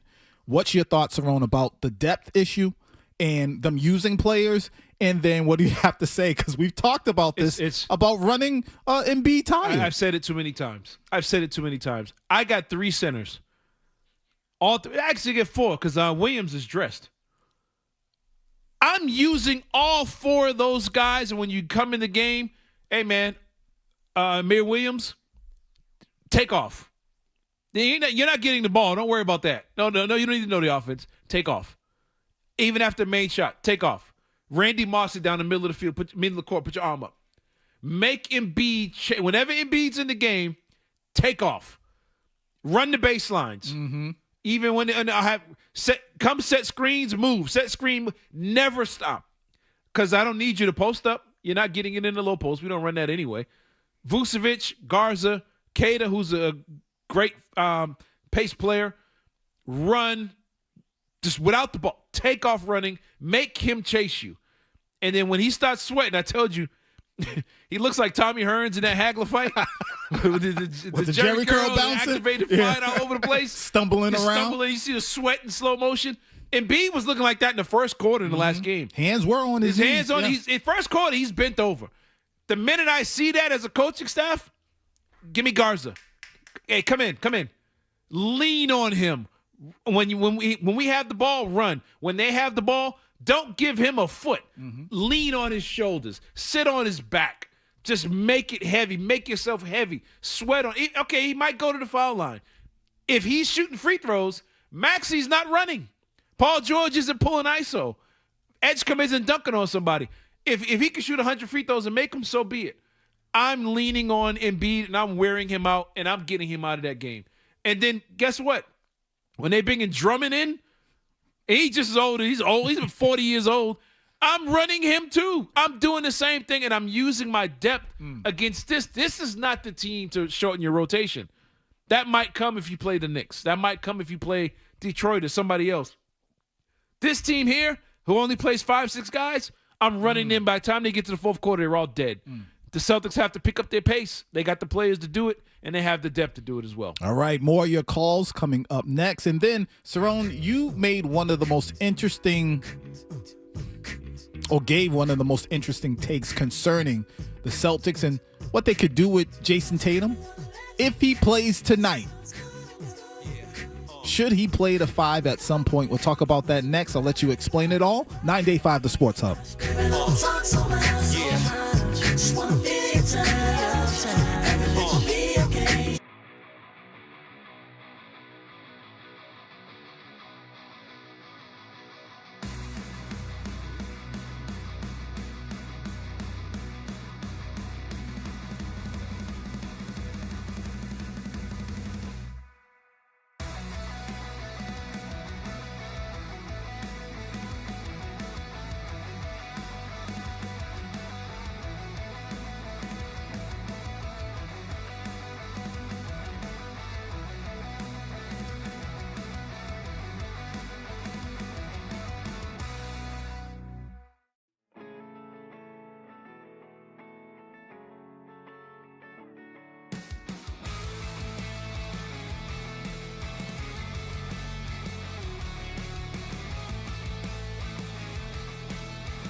Now, Leroy Irvin and Cerrone battle on Boston's Home for Sports, 98.5 The Sports Hub. I wonder if they should just start using Jason Tatum as their big against Embiid and just see if they can beat him down there. I keep saying this, the Vooch minutes have not been good. I wonder if they go small, let Tatum play the 5. He doesn't have to joust long with Embiid. You can throw different bodies at him, but let's just see what it looks like.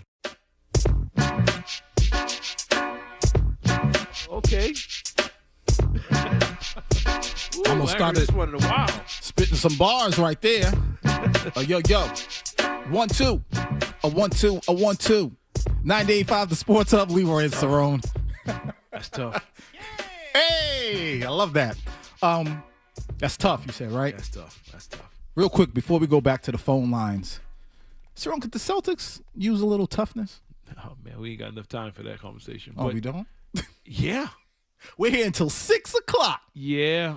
And, hey, you have – we just talking about it, so I'll say it.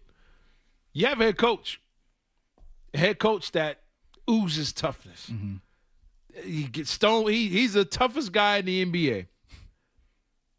Doesn't even want to win the Coach of the Year. Nah, I don't want that. Coach of the Year is for suckers. What? You give it to whoever loser wins it. But he just comes off. He's always got to be tough, except for his own players. I haven't seen him grab somebody by the jersey and give him the business yet. If I got a guy out there who's like shooting like Derek White, the conversation on the court should happen. Hey, man, all we should see is that hand, that finger pointing, head bopping. Look, man, da-da-da-da-da-da-da. You either do this or you on the bench. Or quick hook. All right, you got to go. Pritchard, you're in. Gonzalez, I'll put the rookie in until you get the message. They don't have a toughness to them. This team is missing that edge. We were having a conversation in there earlier about Al Horford being missing from this locker room. Al Horford wasn't a man of many words, but you knew he was the toughest dude on the side. You didn't play with him. And the Sixers didn't play with him. And we know didn't play with Al Horford. The Celtics don't have anybody on that team that anyone fears, that pushes back. I want to see somebody get separated today. Some words. You're talking about amongst the team. Amongst each other and amongst it with the Sixers. Yeah. If I'm scoring on somebody, I want to let them know he ain't covering me no more. Yeah. You're done. Turn into the crowd and tell them to on get their up. feet. Let's go. That's KG cool, but it don't count. Pulling the jersey. Yeah. Pointing to his heart. And that was game 1. He was doing that, pulling the jersey off. I want to see the can't guard me. I want to see this is the Tatum. This is my house. I want to see that kind of energy from this team, and I haven't seen it. It's something you made a point, was off air. The Antoine Walker, Paul Pierce moment, where Pierce was over there, got his head down because the Nets had him in jail. And Paul went over there and looked at him and was like, man, you Paul. Antoine looked at Paul and said, you Paul Pierce. Mm-hmm. They can't stop you. But he was yelling at him. Yeah. There was no, what's the coach, O'Brien? I believe so, yes. O'Brien, he wasn't nowhere near it. Mm-hmm. I'm going to let them handle that. Antoine was in his face that whole time out. Next thing you know, Celtics go on one of the greatest playoff comebacks of all time in Eastern Conference Finals, led by Paul Pierce, scored 19 straight points after not being able to do anything. Paul Pierce was never the same player after that. He became the coldest fourth-quarter player in the NBA for the next decade because of that confidence. Yes, I can. Somebody on that Celtic sideline needs to get in somebody's face. It may be the head coach, the tough guy, should be the one doing it. They should be doing it amongst themselves. But this team needs some kind of toughness. And I would love for a Kevin McHale Rambis moment. That would be fantastic. But you have to remember, I mentioned this the other day, that play happened because the coaching staff said, look, man, if I get another layup, y'all coming to sit down. If I see that Laker, if I see Showtime show up tonight, y'all coming to sit down. They got the message. All right, no more layups. Rambis is going on. Nope, no layups. Coach said no layups. Coach was cool with the hard foul because he told them, I'm issuing the code red tonight. The Celtics, to save their season, have to come out. You don't have to clothesline somebody, but I'd appreciate it. You can do it for me. But there has to be a pushback. If Embiid pushes somebody, if he wants to flop, help him out. Knock him to the ground. They're going to call it anyway. Get your money's worth. And that comes from Cater. Cater, they're going to call 6 fouls on you tonight, bro. It's probably in the first quarter. Make 3 of them count. Yep. Make him bounce off the floor. Make the Sixers bench come in and get in your face and get separated. You can either do the WWE or I'm not. Well, what did I do? Put your hands up. Whoa. Whoa. What are we doing? I want to see Mazzulla get held back. I want to see somebody get a technical foul at least. Show some fight. This team hasn't showed that fight in this series. And Philly, on the other hand, is punching back. Philly's throwing haymakers, and you're not countering, and that's the problem. You know, I'm with you with the whole Mazzulla thing, especially about, hey, get in your players' faces sometimes and do that. The only thing I can think of to defend him on why he may not do it is because a part of coaching is that you have to manage personalities, and the personalities on this team may be in such a way that he's worried about losing them if he gets into them like that. Man, I'll be yelling at them guys, man, they're going to fire me if you don't fight back. I don't care about your feelings. I got a family to feed. I got a family to feed. You know where I'm from. Let's go to the phone lines. Let's see who's been staying on the longest. Chris in Boston. Chris, we appreciate you for holding. Chris. How you doing, guys? What's up? Hey, Cerrone, I'm honest when I say this. There's a few people that I hold up at the highest level, Joe Murray and D.A. I know some people might not like that, and you. I listened to you the other day, and I was just amazed. You did very, very well. Thank you. Here's what my take is. Take 2 guys, just another guy, and have them just start a fight. I get what he's saying. Yeah. Just show some heart. But what you would some do, pushback. The way they would do it years ago, in every sport, hockey players are called, you had a goon on the team or somebody like that. I was at the greatest bar last night. I didn't even know they had a tough guy corner. Yeah, there you go. Celtics need a tough guy corner. They used to have one. Celtics used to have a list of tough guys. You take a guy like, okay, who's not playing a lot? Who's got a little edge? Gonzalez. Hey, Maxi's going up for that reverse layup that he's been killing everybody with. I don't know why he always finished on the right when he's on the left side. Hey, run right through his legs while he's in the air. He didn't want to hurt him, but if it happens, it happens. It's professional sports. It is what it is. He shouldn't have went up there dipsy-do it. You don't let a guy dipsy-do on your court. I'm bringing in Gonzalez, a guy that's played international ball, where they don't allow that stuff. They get physical. They get active over there. Come in here and be physical. Be handsy with him. Grab his arm. Pull his jersey when he's trying to go for a layup. Put him on the floor. They go call you for the ticky-tack. Get your money's worth. So with the call, at the call's point, you would bring a guy in who doesn't play a lot and mix it up and get the party started. And I think that's the kind of energy the Celtics team needs. And I think guys like Derek White feed off of that. A physical guy that likes contact and likes to get dirty, he feeds off of stuff like that. And next thing you know, he bangs his face off the court, loses his teeth. Next thing you know, he's hitting threes. He's that type of guy, and he'll feed off of that. And I think that's what needs to happen tonight. Some kind of activity. We got to take a break, get Sports Hub headlines, and then we'll be right back. 98.5, the Sports Hub.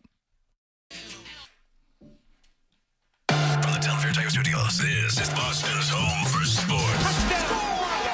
The flagship station of the Patriots, Bruins, the Celtics. WBCFM and HD Boston 98.5, the Sports Hub. Beasley Media Group station celebrating 65 years of broadcasting.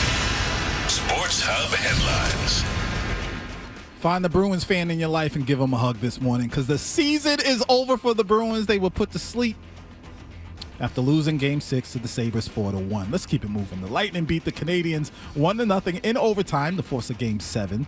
The Golden Knights over the Mammoth 5-1 to win that series 4-2. And the second round has begun. Game 1 between the Flyers and Hurricanes goes down tonight at 8.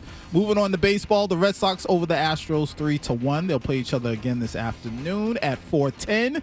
Connolly Early is scheduled to get the start for the Sox. NBA action, the Magic blew it and lost to the Pistons 93-79. Game 7 coming up for that series. We also witnessed a miracle as the Raptors beat the Cavs after R.J. Barrett hit a 3 to win the game in overtime. It went straight up in the air. The burst of Kawhi Leonard. 112-110 was the final. Game 7 coming up in that series, too.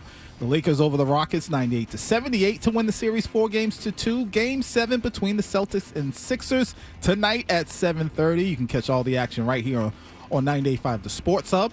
The Kentucky Derby, the 152nd running of the Kentucky Derby, is going down at 6:57 tonight, and your New England Revolution will take on Charlotte tonight at 7:30.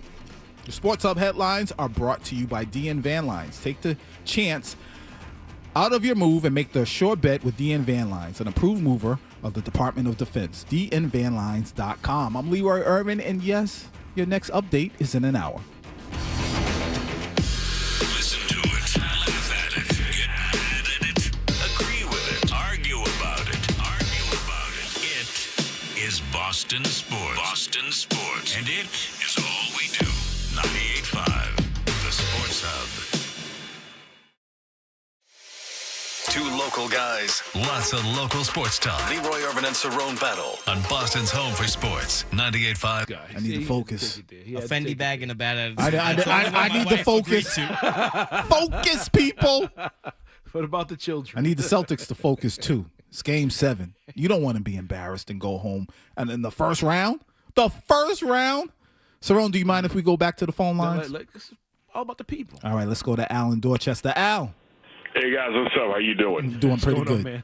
Listen, Missoula's he's an analytics guy, right? Yeah. Okay, there's your problem. Everything you said was spot on. The problem is the decisions are guided by analytics, and that means Brad Stevens sanctions it. If that doesn't change, everything you see is going to stay the same. Appreciate it, Al. I don't know. I've always, and I said this to you coming in, I envision Brad Stevens is way up at the top of the garden like Sting in wrestling, just looking down like, Because it's like, again, phenomenal GM. He won the award.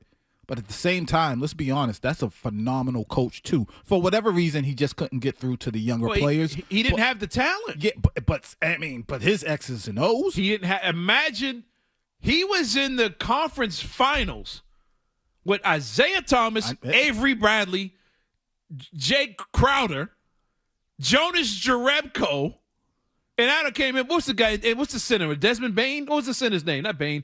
What was the guy's name? The point that you got the reason if you got to say what was the guy's name, that proves like what Jared you're saying. Sullinger and Evan Turner. Right. He was in the conference finals against LeBron and Kyrie with that roster. And then he went to the conference finals again with a rookie Jason Tatum and Terry Rozier. And was in Game 7 with Tatum dunking on LeBron. And then the selfishness kicked in with Marcus Morris and Rozier just firing away in the last few minutes. But if Brad Stevens, I get what the call is saying. Brad is into the analytics, into the numbers. I think Missoula lives and dies by it because he doesn't know another way. And he'll probably say, hey, you know what? We've won more than we've lost doing it this way. And that's what he'll say. Yep. But I think, let's say Brad says, hey, I need you guys to take 35-43s tonight, or 40-50. Brad would do it by running offense. It's different than saying we need 43s up. Get them up anyway. How are we going to get these 40? That's where Missoula's going to get himself in trouble. Standing around, dribble, fire up three. No, that don't work. How about I get a guy like Isaiah Thomas, drive, draw three guys, kick. Now I got Crowder wide open in the corner. I got Avery Bradley open in the corner. That's how Brad won games. And it kind of went away from that when it was the Kemba Walker and the Kyrie Irvings. Now with the ISO game kind of got introduced to it. Then he was like, look, I'm tired of bringing these point guards that don't make it. You see, when he ended up taking over Danny's spot. But it's all about how you get those threes, how you get those points, and how you play the analytical game. But you can't do it by not making adjustments. You can adjust and find a way to get those threes and play the analytical game, but they better get it together. Joey ain't just out there just whistling and yelling. Brad Stevens going to come down from the rafters like Sting with a bat. I'm telling you. Especially if your replacement is 6 inches to your left. Yeah. Oh, I'm adjusting everything. I'm up 30 making adjustments. I'm not trying to lose my gig. But just being there with his heels dug in, he probably think he's safe. He'll go into an interview and say, listen, I got one, and we've won more than we've lost.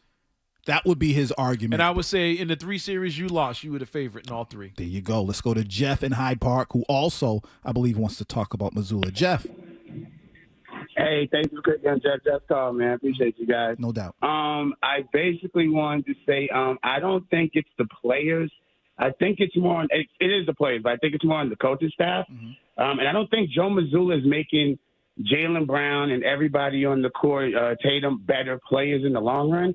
If you think about it, Jaylen Brown and Tatum have been together for a while. They've had Brad Stevens.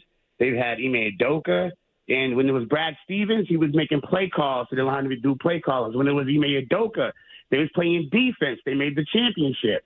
When it's Joe Mazzulla, it's analytics and shoot the ball. Appreciate it, Jeff. The problem is Joe's the only one to win a championship out of those 2 that he mentioned. Yeah, he can say you guys didn't win. I'm the one who won. Yeah. Do you mind if we keep going with the calls? Keep going with the calls. Let's go to Carl in Kingston, New Hampshire. Carl. Well, thank you so much for taking my call, guys. Absolutely. So, yeah, I'm a big Celtics fan. I've been watching them back. We used to go to the Garden and buy the tickets. That was nasty, that place, back when I was left. I got to say.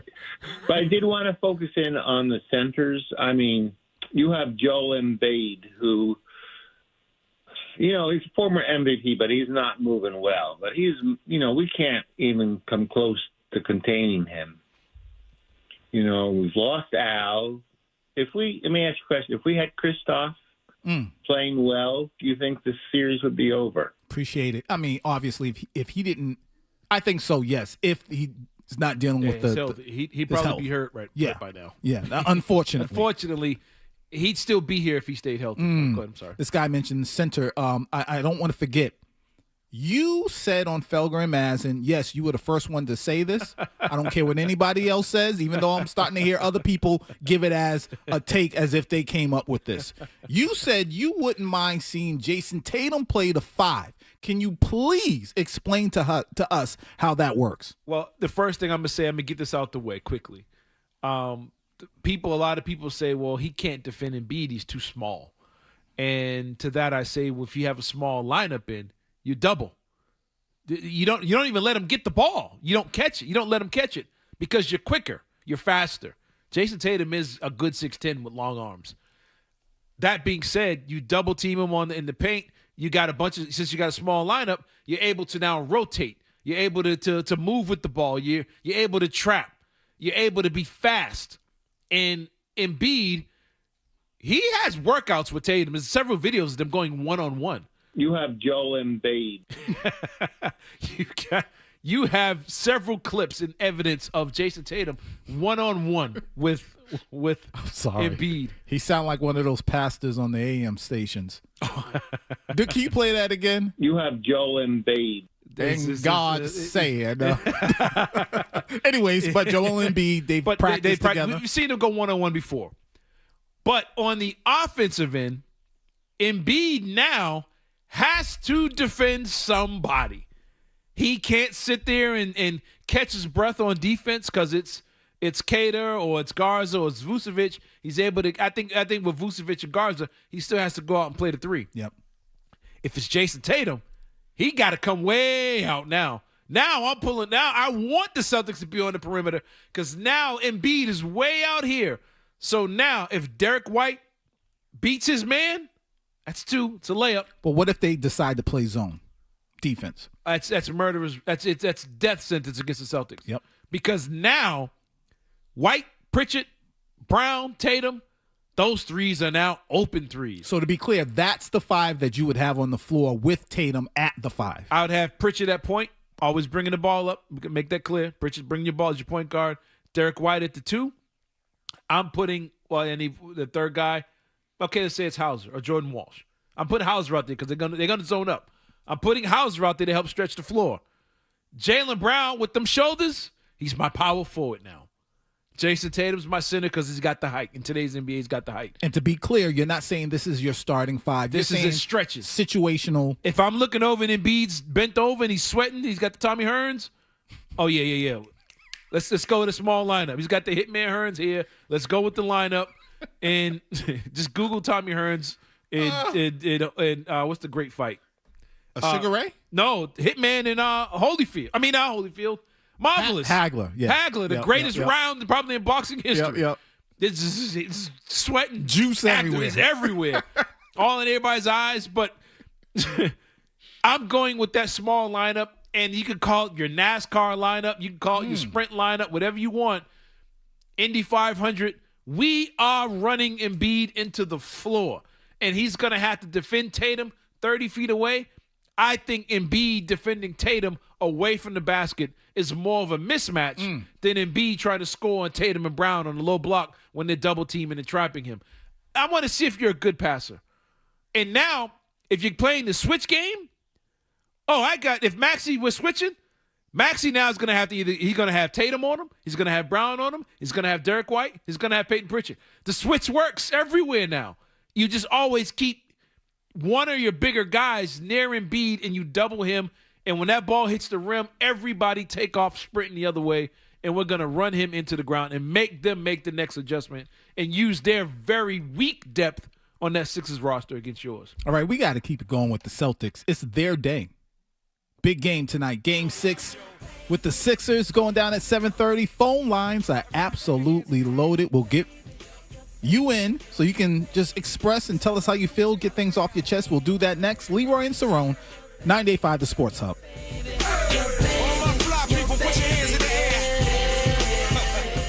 Joel Embiid. Stay tuned for more from Leroy and Cerrone on the Sports.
Now, Leroy Irvin and Cerrone battle. Leroy and Cerrone on Boston's Home for Sports, 98.5 The Sports Home. Let me tell you what my concern is. All joking aside, because as much as I want my Knicks to win, I love Jason Tatum. I don't wish that on anybody. I don't want to get injured or whatever. He tore his Achilles in one leg. Well, the calf is the other. And sometimes while you're rehabbing all of these months, you may have overcompensated. So you never, ever know what that is really about. And so we got to monitor that and how ready Jason Tatum is going to be for this Game 7, because I got news for you. The Sixers team that we're seeing with Maxey, with Embiid, with Paul George, with VJ Edgecombe, and Kelly Oubre. Kelly Oubre and these brothers, they could go into Boston and win a Game 7. Boston better bring their A game. And Missoula, listen, you won't change. You're going to go down with the ship, launching those threes. It hasn't worked over the last 2 games. Paul's Harris and Roxbury. What's up, Harris? Good. How you guys doing? Good. Cerrone, you brought up a great point earlier about duos and how duos, played together and it seemed like they had, great chemistry. Well, a lot of those things, or one thing that they all had in common, coaching changes. Like, you look at the Bulls with Pippen and Jordan, Doug Collins, he couldn't get it done, and then they brought in the triangle offense with Phil Jackson. Same thing in L.A. with Kobe and Shaq. Same variation of it in Golden State with when Steph and Clay were together, and with Jerry Sloan and with John Stockton and Malone. Like great coaching. They designed an offense for those two duos, the two players, to play off each other. Appreciate it, Harris. Cerrone, were you itching to say something? No, he made a great point. Mm-hmm. That's a great part about it. And it wasn't just the head coach. A lot of them brought in specialist assistant coaches. Tex Winter, he said, we need something here. We need a good offense for the guys. Give me an expert assistant coach. I don't need 17 guys, in all black sweatsuits. Give me an expert. I need one expert. Is anybody, if I'm a head coach, I'm turning around. I got 3 rows of coaches. Can one of you guys draw me up a play? It's just right. Like one guy with an iPad, review it. What are you, the iPad coach? What is your job? It might be just, I'm not going to go there. I was going to say they might be just collecting. No, but there's a lot of coaches on the sideline. There's a bunch of guys. Right. Back in the day, you knew that guy was brought in to be a defensive coach. This guy, Tex Winter, is brought in to run my triangle. Phil Jackson left, went to L.A. They said, all right, who do you need? What do you need on this team? Tex, give me that guy. He's going to teach Shaq and Kobe the triangle, even though I've been running it for a decade. That guy is the godfather of it, and we're going to run it. In football, you got great head coach. You get Mike Vrabel. You get Bill Parcells. How are we going to win? How can I get the best out of Lawrence Taylor? You see that guy with that bowl haircut over there? Billy Belichick, whatever his name is? He's got a 3-4 defense that'll let our defensive ends tee off. Let him coach that. We'll handle that. We need an offense for Drake May. Who do we get? That guy McDaniels. Bring him in. He is a specialist to get the best out of my offensive players. You need the Red Sox. They just fired every coach on that staff. But you need hitting coaches. You need a specialist on the bad base running can cost the team a season. You need a guy over there that knows, hey, man, look, if he hits it here, you going to go here. You need a specialist. The Celtics have 38 coaches, and we don't know what any of them do. Any of you special at one thing? I need a coordinator, somebody that can say, okay, Joe's got a game plan. I want to get up 43s tonight. That's my numbers tell me we need 43s.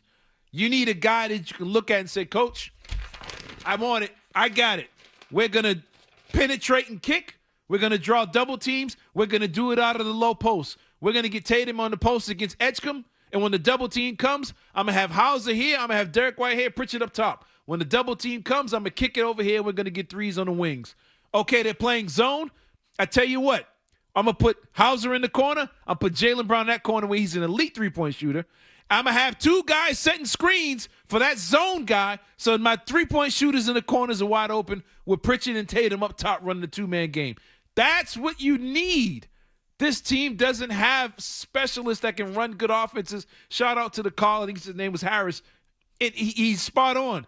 You got to have coaches draw up good offenses. It doesn't matter if it's Jordan. It doesn't matter if it's Bird, Shaq, or Kobe. You need a specialist to run a good offense for those guys so they can thrive. And the Spurs, another good example. Popovich had that Spurs offense popping. Mm-hmm. They were moving that ball. It was Kawhi. It was Manu Ginobili. It was Tony Parker. It was Tim Duncan. All Hall of Famers. And you know what they all said? Hey, let's just move the ball. No ISO. We're just going to move the ball. And they did it with Dave Robinson. We're going to move the ball. Dave Robinson scored 70. They said, you know what? Big Rob, we just need you to get 18.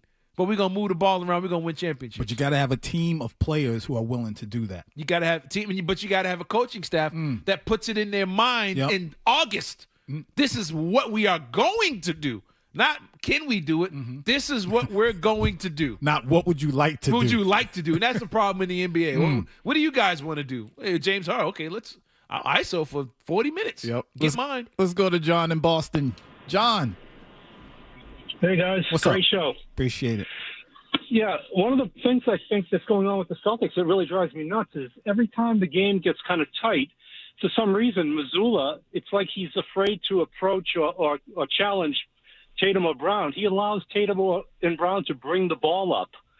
And if you go back to Garnett flipping the ball to Rondo to bring the ball up, or Bird handing the ball off to Ainge or Dennis Johnson, I don't know. I think that ruins the game for the current day Celtics. Appreciate it, John. It's kind of what we just said. Like you got to have been on that. Everybody's feeling the same way. And you, in order for that to happen, in order for it to work, you got to have players who are willing to participate in team basketball. It seemed like they were with it for a majority of the season, but for some reason now it's off. Well, it's easy to do that when you have a third of the league intentionally losing. And then you have another third of the league who's just coasting because they're waiting for the playoffs.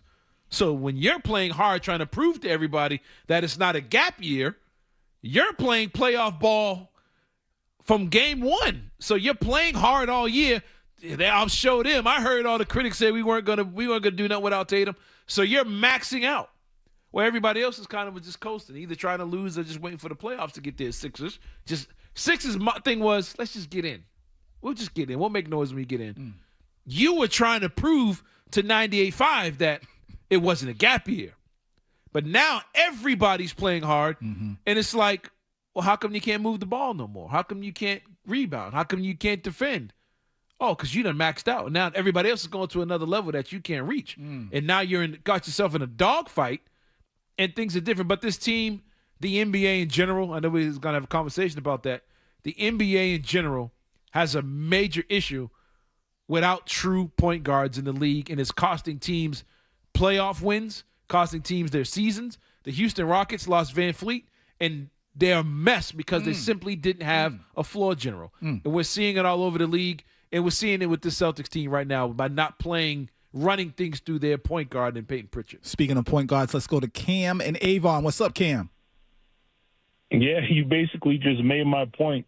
So I'll say it real quick. I think the Celtics' problem is Tatum runs the offense because he's the best playmaker on the team. Like, the offense should go through Tatum, but he shouldn't be running it. They need a true point guard or even a Draymond type, how he ran the offense for the Warriors. And like you just said, that's why the quality of play is down overall around the league, because there are not enough true point guards. It's all scoring point guards. Appreciate it, Cam. We're up against it. We got to run. Cerrone, I can see. I got you. When we get back, no, he's right. You can spot on. Express yourself. Plus, could we be seeing Dwayne Casey 2.0? I'll explain that next, right here on 98.5 The Sports Hub. Go ahead, baby. And you say New York City.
experts giving hot takes.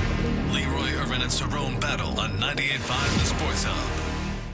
What's the challenge of going small in this series that has allowed you guys to not go there yet? I mean, just felt like having a 5 out there has given us the best chance throughout. Just with the screening and rebounding. I think Nimi had 11 rebounds tonight.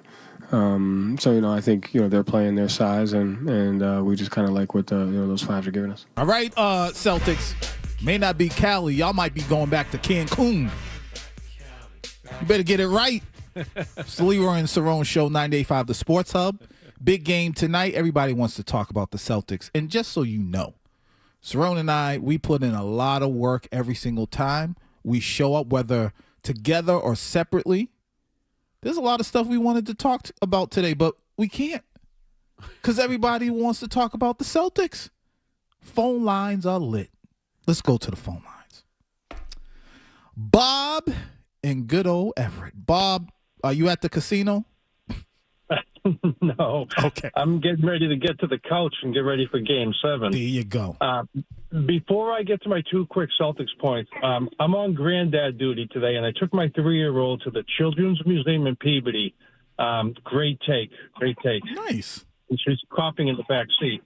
Anyway, so I have to say, as someone who's been watching the Celtics for over 50 years, I am so proud of Tatum and Brown. I've seen them mature physically, emotionally, mentally, but I will, and there's a but to this, they have to own that this amazing Hall of Fame duo only got 2 points at home in a closeout game. Bird and McHale would never do that. Havlicek and JoJo White would never do that. KG and Pierce would never do that. They need to turn it around, and they need to turn it around quickly. And this will dovetail into the point guard. They can't do hero ball anymore. They need a point guard that will take charge, like a Maurice Cheeks. Appreciate it, Bob. It's funny. I thought we were over all this. It felt like they had moved past, hero ball and ISO, and it felt like those days were gone. And now here we are right back at it. What happens with anything with humans, with people? Doesn't matter what profession you're in or whatever. Most of us, when things get tight, revert back to habits. Mm-hmm. You revert back to what's comfortable, what you're used to. When the pressure's on, very few can turn that, whatever that thing is, off, focus and say, no, this is what I have to do. Let me stop doing what I want to do and do what I have to do in this situation. It's like when people are told about how to handle when there's a fire in the house or thing. We all know what you're supposed to do. You stay low and all the things. You let a pan of noodles catch on fire. Oh, gee, we lose. We panic and we forget. Yep. The easiest thing to do is, man, calm down and just go to trust your work. Trust what you know. Tatum and Brown, when it gets tight, they tend to go back to, it's not about being a hero. It's not about being selfish. I don't think that's their personalities. I think it's going back to what's comfortable and I got it, guys. I got it. I'm going to do it. I'm going to do it. This move will work. This will work. I got to go back to my bag here. And one thing, we talked about this off air. One thing you still have to remember. I know people don't want to hear this. They're in their 20s. They are still in their 20s. Those things won't happen if they're 34. They don't happen when they're 35. Some of Steph's biggest mistakes is when he was in the finals and he was on his late 20s. And you're like, why did he do that against Kevin Love? What was he thinking? He went back to what he was. I got to shoot the step back 3 here. So, man, that's Kevin Love. You could have just ran right by him. But he panicked and had that moment. LeBron James in his late 20s playing the Dallas Mavericks. They put J.J. Barrera on him, and his mind froze and was like, I got to be a playmaker here. It's like, yo, he's 100 pounds smaller than you. What are you thinking? And you look back, it's like, why did I do that? These guys in their late 20s, same as Tatum and Brown, they revert back to what they're comfortable with when things get tight. Whereas guys who get a little more seasoning on them, that's what we were just saying off air. This is when you miss Holiday. Porzingis. Well, Porzingis late 20s as well. But Horford. Al Horford especially would say, he put his hands, look, man, I was telling you, he take that mouthpiece out. Hey, look, man, calm down. I'm going to set this screen. He's going to follow you because I've seen this for 20 years, and I'm going to be wide open for this 3 in the corner. that guy's going to come running out me because he know I'm going to hit it. I'm going to give it right back to you for the layup. The biggest play in the Celtics-Pacers series in Indiana, Jason Tatum doing this thing. He goes to the basket. 3 people come, and you knew Al Horford already knew. Yep. Tatum throws the behind the back. Horford's wide open. See you later. You need that type of veteran chemistry there. And I think Brown and Tatum, they're being thrown in the role now as the veterans, and they're in their 20s leading guys even younger than them. And that's how they have these mental, this lapses in key situations because they need a little more veteran presence out there or a veteran guy on the sideline to say, hey, man, just calm down. It's going to be all right. We good here. We're just going to run this and this and this. Hey, Derek White, you're struggling? Let's get you some layups. Let's get you to the free throw line to get a flow, a feel, watch the ball go in. Let's get you closer to the basket as opposed to we just got to sit back and do what we do. Illegal screen. Generosity. That's what That's what the clip of I think I said gratitude before, which is stupid, but generosity. That's what Kevin Johnson was talking about. He saw I with got to Magic. get you one. Yeah. Hey, Leroy's he's struggling right now. Let's get him. You know what? Let's get him on the low blow. Let's get him to the foul line. If there's the 3-second call, a defensive 3, you get a technical out of that, right? Where's the guy that's struggling? Hey, Derek White, get up there, shoot that free throw. Yep. See the ball go in. Little things like that is what a coaching staff should be doing, but we're not getting there. Not so far. Not yet. 617-779-0985. Let's go to Ricky in Weymouth. Ricky. So, Cerrone, I totally agree with you about running Embiid. It's just like Robert Parrish used to run Moses up and down the floor. That's why he was so successful against Moses. But the problem is with Joe Mazzulla, and I'll give you a prime example. When Caleb Martin went off in the 7th game in 2023 in the first quarter, Joe Mazzulla didn't attack Martin on the defensive end one single solitary time. Maybe get him to work, at least get him a foul or maybe 2 fouls. Now he can't dig in on he may have to go to the bench. Bam Adebayo was bringing the ball up in that 7th game. No ball pressure. He doesn't have nuances in his bag, okay? He just doesn't have it. Appreciate it, Ricky. As he's saying that, Mazzulla is like RoboCop or Terminator. Dangerous. Exactly. Just one word answers, like he's on a mission, like he's programmed. And remember, there's like a clip, I think it's like a RoboCop 2, and they're like, dude, you don't have to do that. And it's like, why not? I'm programmed to do that. Yeah, analytics go into that. Terminator, like just smiling, like he's trying to teach him how to be normal and do normal things without, I just got to kill it. Like, no, you don't. Why is it so hard? Yeah, it's like a machine. It's like the call is right on. The nuance of the gamesmanship, the game within a game. Like he brought up the point about dude going out of the game. Last year against the Knicks, they had Brunson with 5 fouls in a couple of those games early, and we're like, oh, yeah, they're going to go right at him. Yeah. And they never did. It was like, I know he has 5 fouls, but when he brought up, I don't think we should be hunting players or something along those lines. That's it's not a good way to run your offense. And it's like he doesn't do the little things like that would say, let's put pressure on that guy. Let's make him work. And it's very robotic. Well, then let me ask you this. If for some sad reason the Celtics lose tonight, is Joe Mazzulla Dwayne Casey 2.0? And if you don't know what that means, that man, I believe it was 2018 or 19, was it? When he was what, Toronto? I believe so. I was coach of the year. And and they fired him. Yeah. If they don't want the award anyway. Exactly. If they lose today, he is in the conversation for Coach of the Year. Absolutely. Okay. All right. Listen, we're going to take a break because we got to talk about that. And you know what? I want to add something to that, too. Somebody's on here defending Joe Mazzulla. Okay. We'll get to all of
Leroy and Cerrone on the Sports Hub. Whatever it was called. It was season was already over. Yeah, it was over. It was a wrap. It was over. And they brought that same energy through all the way through the postseason. Celtics, if you're listening, there's two things I would love for you to do. For one, this is the home of the Celtics, right? The station. So somebody gonna hear this, right? Let's make it sure. Mm-hmm. You got traditional. We love tradition. Go back to the black sneakers at home. First things first. You let Ricky Davis ruin that, which is the dumbest thing you ever done as an organization. Black sneakers at home with the white uniforms meant something. It was the real deal. You need to go back to that. No two different color shoes, Brown and Tatum. Black shoes at home with the white jerseys. Second, the intro music. There's got to be some energy with the introduction coming out. Somebody need to be coming out there like they're ready to fight, being held back. And it's cute. It's like High School Musical, man. Like, one of y'all gonna backflip? Huh? One of y'all gonna backflip out and high five? Go like, from singing into a corny rap. Yeah. Come on, man. No. Because the Celtics are in the playoffs tonight, and we are feeling so right. Yeah. Yeah. If I'm the opponent, I'm like, yo, we got this. There needs to be some fire. Some heat when I know you got the flames behind the backboard. Nah, you don't need that. The players. You know, it'd be funny, on. And I know this could never happen. I'm just thinking in a movie it would be hilarious. They're introducing a team and the person they introduced it is sitting on a bench and he just has a cigarette, flicks the ashes, gets up and gets in the game, mean mugging. The point is, Celtics. You need some energy. Yeah, you gotta bring it. The intimidation level's got to be high. Can I just say, going to the Bruins playoff game, y'all gonna call me crazy. I thought their presentation as far as intensity was better. Yes. I think the Celtics presentation is more glitz and it looks better and it's it's lights, camera, action, which it's not a bad thing. To it and all that stuff. Yeah. But the intensity, Bruins got that. And I need a little bit more of that with the Celtics. In the same building. Yeah. In the same building. I mean, you got to have that. Whatever it is that it's think about it. The Patriots Super Bowl, when the nation saw them come out as a team, it was over. It was over. Like, oh, wait a minute. That immediately made you feel like, oh, wait a minute. If the Celtics just skip introductions tonight and just walk out on the court and get ready for jump ball and just tear away the uniforms, they even got the tear away pants anymore. I know. Just walking out with the full and just ripping them off. Man, I'm telling you. Intimidation has always been a factor in sports. It's always played a role. I don't care if it's somebody playing and then they paired up with Tiger Woods on the final hole. They're nervous. You're intense because he's watching you. That intensity, that whatever that thing is missing from the Celtics team because nobody fears you. Nobody's looking at you like we scared of them. You got you got Sixers and Knicks fans, Loserville, USA, chanting they want you. And then you going to let them come in and take it? Come on, man. It's an insult. Nobody should want to play you. Ain't no one saying we want the Thunder. They the champs. No one wants to play the Thunder. The Lakers got the Thunder next. I ain't see a Laker fan saying we want the Thunder. They're terrified. Charmin. Soft. You guys got to come out there and you got to take it back. You got to take it back. You got to turn into Brillo pads or sandpaper. Exactly. Soft behinds. Anyways, let's go to Cy in Providence. Cy. You boys are off the chain, man. Big fan of the show. Appreciate it. But if you guys just give me a second. So first of all, I do agree with you with hitting open shooters, but I will say that people don't realize the Splash Brothers, Golden State, they ruined the league. Like, this is how the game is played now. And as far as Missoula, he's going to get Coach of the Year. He's not going to get fired. Why? Because the team probably didn't even expect to be in the position that they're at. And then also some of our fans are delusional. Everybody screams, fire Missoula. He brings a championship after 15 years. People act like 97 Phil Jackson's out there somewhere. If he goes, who are you going to hire? So it's like, try being a Memphis Grizzlies fan. Like, sometimes you can't criticize them. I get it, but let's appreciate what they've done. Appreciate it, Cy. Cerrone, go on. Do your thing. I see you over there. I see them fingers moving on that phone. I can't think of the guy's name. and he just said it at the end, you Memphis Grizzlies. What's the name of the head coach they just fired? When he was there, they were winning 55 games. Yeah. With John Morant and Jackson, and Desmond Bain. But the personality clashes. Because you had a knucklehead as a star player, they fired the coach instead because they couldn't get rid of the player. Taylor Jenkins. Good basketball coach. Mike Malone was a good basketball coach that was available. Brad Stevens was a good basketball coach. And talking about getting firing champions. Malone just won the championship for the Denver Nuggets and took them out of nowhere. That's right. Tom Thibodeau, somebody who got fired for Thibodeau. I take Thibodeau. He was here in 08. You know one thing with him, you're going to play defense. That's for sure. He's going to run you in the ground. But everybody's in their 20s. What are you worried about that for? Your star player got a bad leg now. He's already been ran into the ground. But there's good coaches out there. Like I said, Mike Malone was available. The head coach from Memphis had them winning 55 games in the West, was available. Thibodeau, available.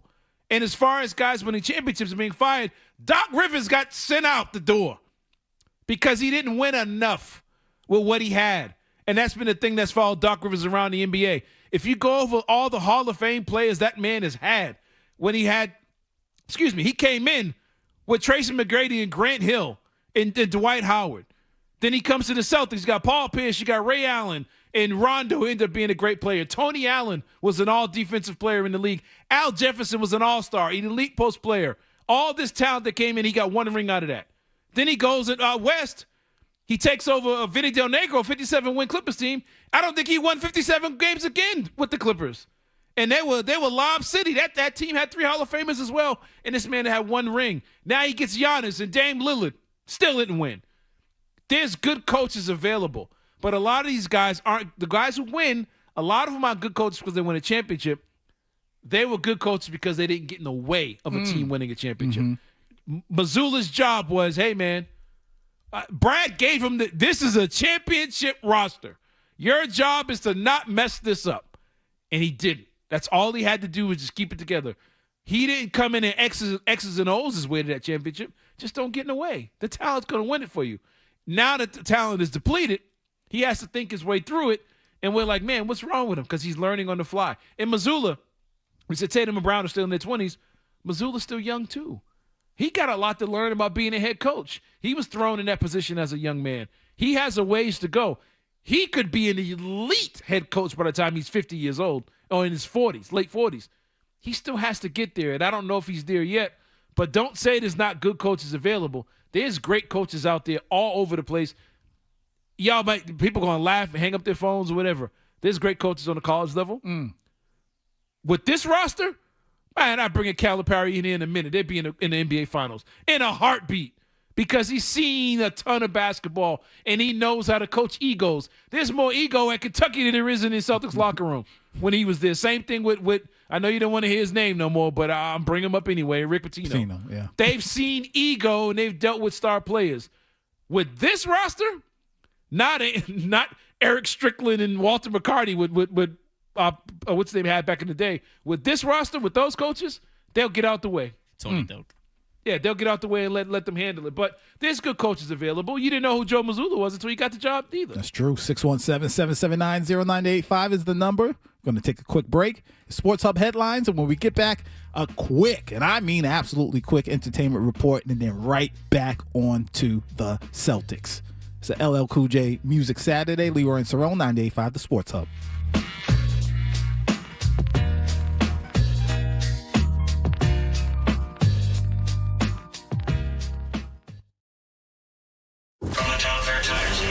Dutcher and Hardy, Owen Beetle, Felger and Maz, the Bruins, the Celtics, the Pats, the Revolution. This is Boston's home for sports. WBC FM at HD Boston, 98.5, the Sports Hub, a Beasley Media Group station. Sports Hub headlines. Oh, boy, Bruins fans, I swear I'm praying for you. I really am. God bless them. Because the Bruins, their season is over after losing Game 6 to the Sabres 4-1. Let's just move on. The Lightning beat the Canadiens 1-0 in overtime to force a Game 7. The Golden Knights over the Mammoth 5-1 to win that series 4-2. Second round, Game 1 between the Flyers and Hurricanes goes down tonight. at 8. Major League Baseball action. You got the Sox in Houston. It's 1-0 Astros. I believe it's in the third. The TV just went right off. NBA action. The Magic blew it and lost to the Pistons 93-79. Game 7 coming up for that series. We witnessed a miracle. We really did. As the Raptors beat the Cavs after R.J. Barrett hit a 3 to win the game in overtime, 112-110. Game 7 coming up in that series, too. The Lakers over the Rockets, 98-78 to win the series 4-2. And, of course, Game 7 between the Celtics and Sixers tonight at 7:30. You can catch all the action right here on 98.5, the Sports Hub. The 152nd running of the Kentucky Derby goes down at 6:57, and your New England Revolution will take on Charlotte tonight at 7:30. The Sports Hub headlines are brought to you by Awaken 180. Reach your health and weight goals with Reclaim by Awaken 180, a 10-week medication-free plan with weekly results and a finish line. Awaken180weightloss.com. I'm Leroy Irvin. We'll be right back.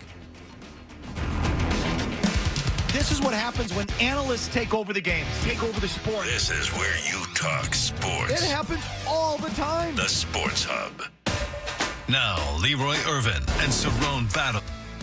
It's home for sports. 98.5 The Sports Hub. Came into the auditorium. The place was going crazy. You know, the ladies they were losing their mind. He got on stage. What's up, guys? Don't do drugs. Stay in school.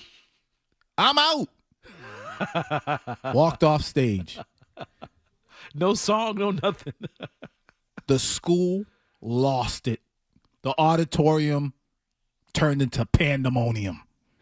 He came back out and did Hey Lover. Okay. Because it wasn't going down. Anyways, we got to get back to the Celtics. We really, really do. I see the phone lines are going. But before we do that, let's quickly do the entertainment report. Like I said, quickly, being able to go on vacation is a blessing for so many reasons. I wish I can go on vacation. You got rest, relaxation, new experiences. I don't know, and more including entertainment. Well, I don't know, especially after I tell you about this. Catching a flight to your destination is the fastest way to get the party started, but one airline just closed up shop, and that airline is Cerrone, Spirit. Spirit is now with Spirit. It's on high. They couldn't secure a $500 million bailout. All upcoming flights have been canceled, and refunds are beginning for any flights purchase, with a credit or debit card. I never took a Spirit flight. I never did. Was it really that? Like, people always made fun of it like it was the basement of... The one time I took it? Yeah. We went to Florida. Yeah. You was down in Florida. I was leaving from North Carolina to meet you in Florida. Spirit. I got there. My flight was at like 3 o'clock. I got there at 2:15. Yep. They said, nah, you can't get on. Why? You got to be checked in an hour before the flight leaves. And they made me switch my flight. I ended up flying to Fort Lauderdale and then got a rent-a-car from Fort Lauderdale to Orlando. That's tacky. That's why they gone. Anyways, moving on. They didn't even give you peanuts. Right? To all the gamers out there, how are you feeling about the new game, NBA The Run? The play test dropped. Videos of the game play it's been circulating, and it will officially drop in June. NBA The Run. You on my team? Get busy, yo. Coming June 2026. Wish list. PlayStation. All right, so if you haven't seen it, just think of the classic game NBA Streets. It's an updated version of that, so check it out when it comes out. And to wrap things up, I'm just going to put it out there. The Hulk Hogan documentary on Netflix is a must-watch. I'm going to tell you the truth. You get the good, the bad, the controversy. And if you're still debating if you're going to check it out or not, let me just tell you. The opening scene is them rolling his casket into the church for his funeral. Wow. I mean, if that's not a hook, I don't know what to tell you. Jeez. And that's your entertainment report. All right, let's get back to the Celtics. Because I don't want to see the Celtics season in a casket getting rolled out tonight. Let's go to Dan in Rhode Island. What's up, Dan? Hey, guys, real quick. Look, I'll acknowledge they won a title. You can't take that away. Mm-hmm. But the roadblocks weren't many. We all admit that. So here's the thing. These two have been playing almost a decade now together, going on a decade pretty soon. And the chemistry that I should hear you guys talking about should be like with Brady to Gronk, Brady to Edelman. You know what I mean? Mm-hmm. They know what they're going to be doing. Like, they should be in sync. But I hear you guys talking like they're still trying to figure each other out, you know, when it's crunch time or really any time. And if this crashes and burns again, you know, even if they win tonight, but if they crash and burn and don't get to the finals, I hope that Jalen, the best thing that could happen is Jalen says, you know what? I need my own team. Appreciate it, Dan. It's funny. We were just talking about Joe Mazzulla. If they were to lose tonight, is Joe Mazzulla's job on the line?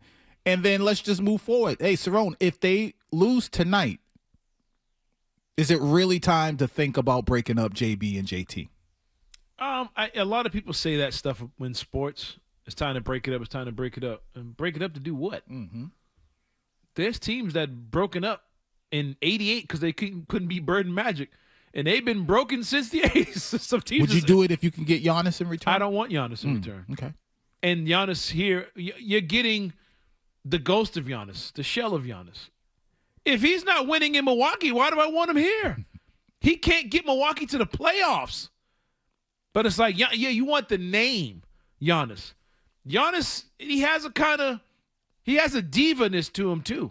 Which I didn't see coming. There's a lot of that with Giannis. He's not healthy. You got an unhealthy diva coming in who plays center and wants the ball down low over and over again to a head coach that wants to shoot 43s a night. Yeah, that's going to be a problem. And wants his brothers on the team. And he's going to go and bring 6 of his brothers over with him to fill out your roster and make sure they get playing time. Not 6 of them. But, I mean, I don't know how many there are. He's so extra. No, it's like you see 2, and then it's like, oh, there's another Giannis brother. God, I thought it was only 3 of them. My God, they all play for the Bucks? You wonder why they can't win. But anyway, but I tell you what, his brother going to fight for him, though. That's right. When things get tight, they be holding him back. Yep. Hold me back, hold me back. The Celtics need a little hold me back on the sideline. But, no, I wouldn't trade him for Giannis. That being said, there's other guys I would trade him for, but. Like? Oh, give me a minute. Because it's a long list. So I'm just kidding. Let me stop. Jaylen Brown. Look, it's a great time to move Jaylen Brown. He's an MVP candidate. Mm-hmm. His stock is high. Mm-hmm. Somebody would sell their soul for Jaylen Brown right now, but what do you want in return? And the Red Sox just gave up a 3-run home run. My God.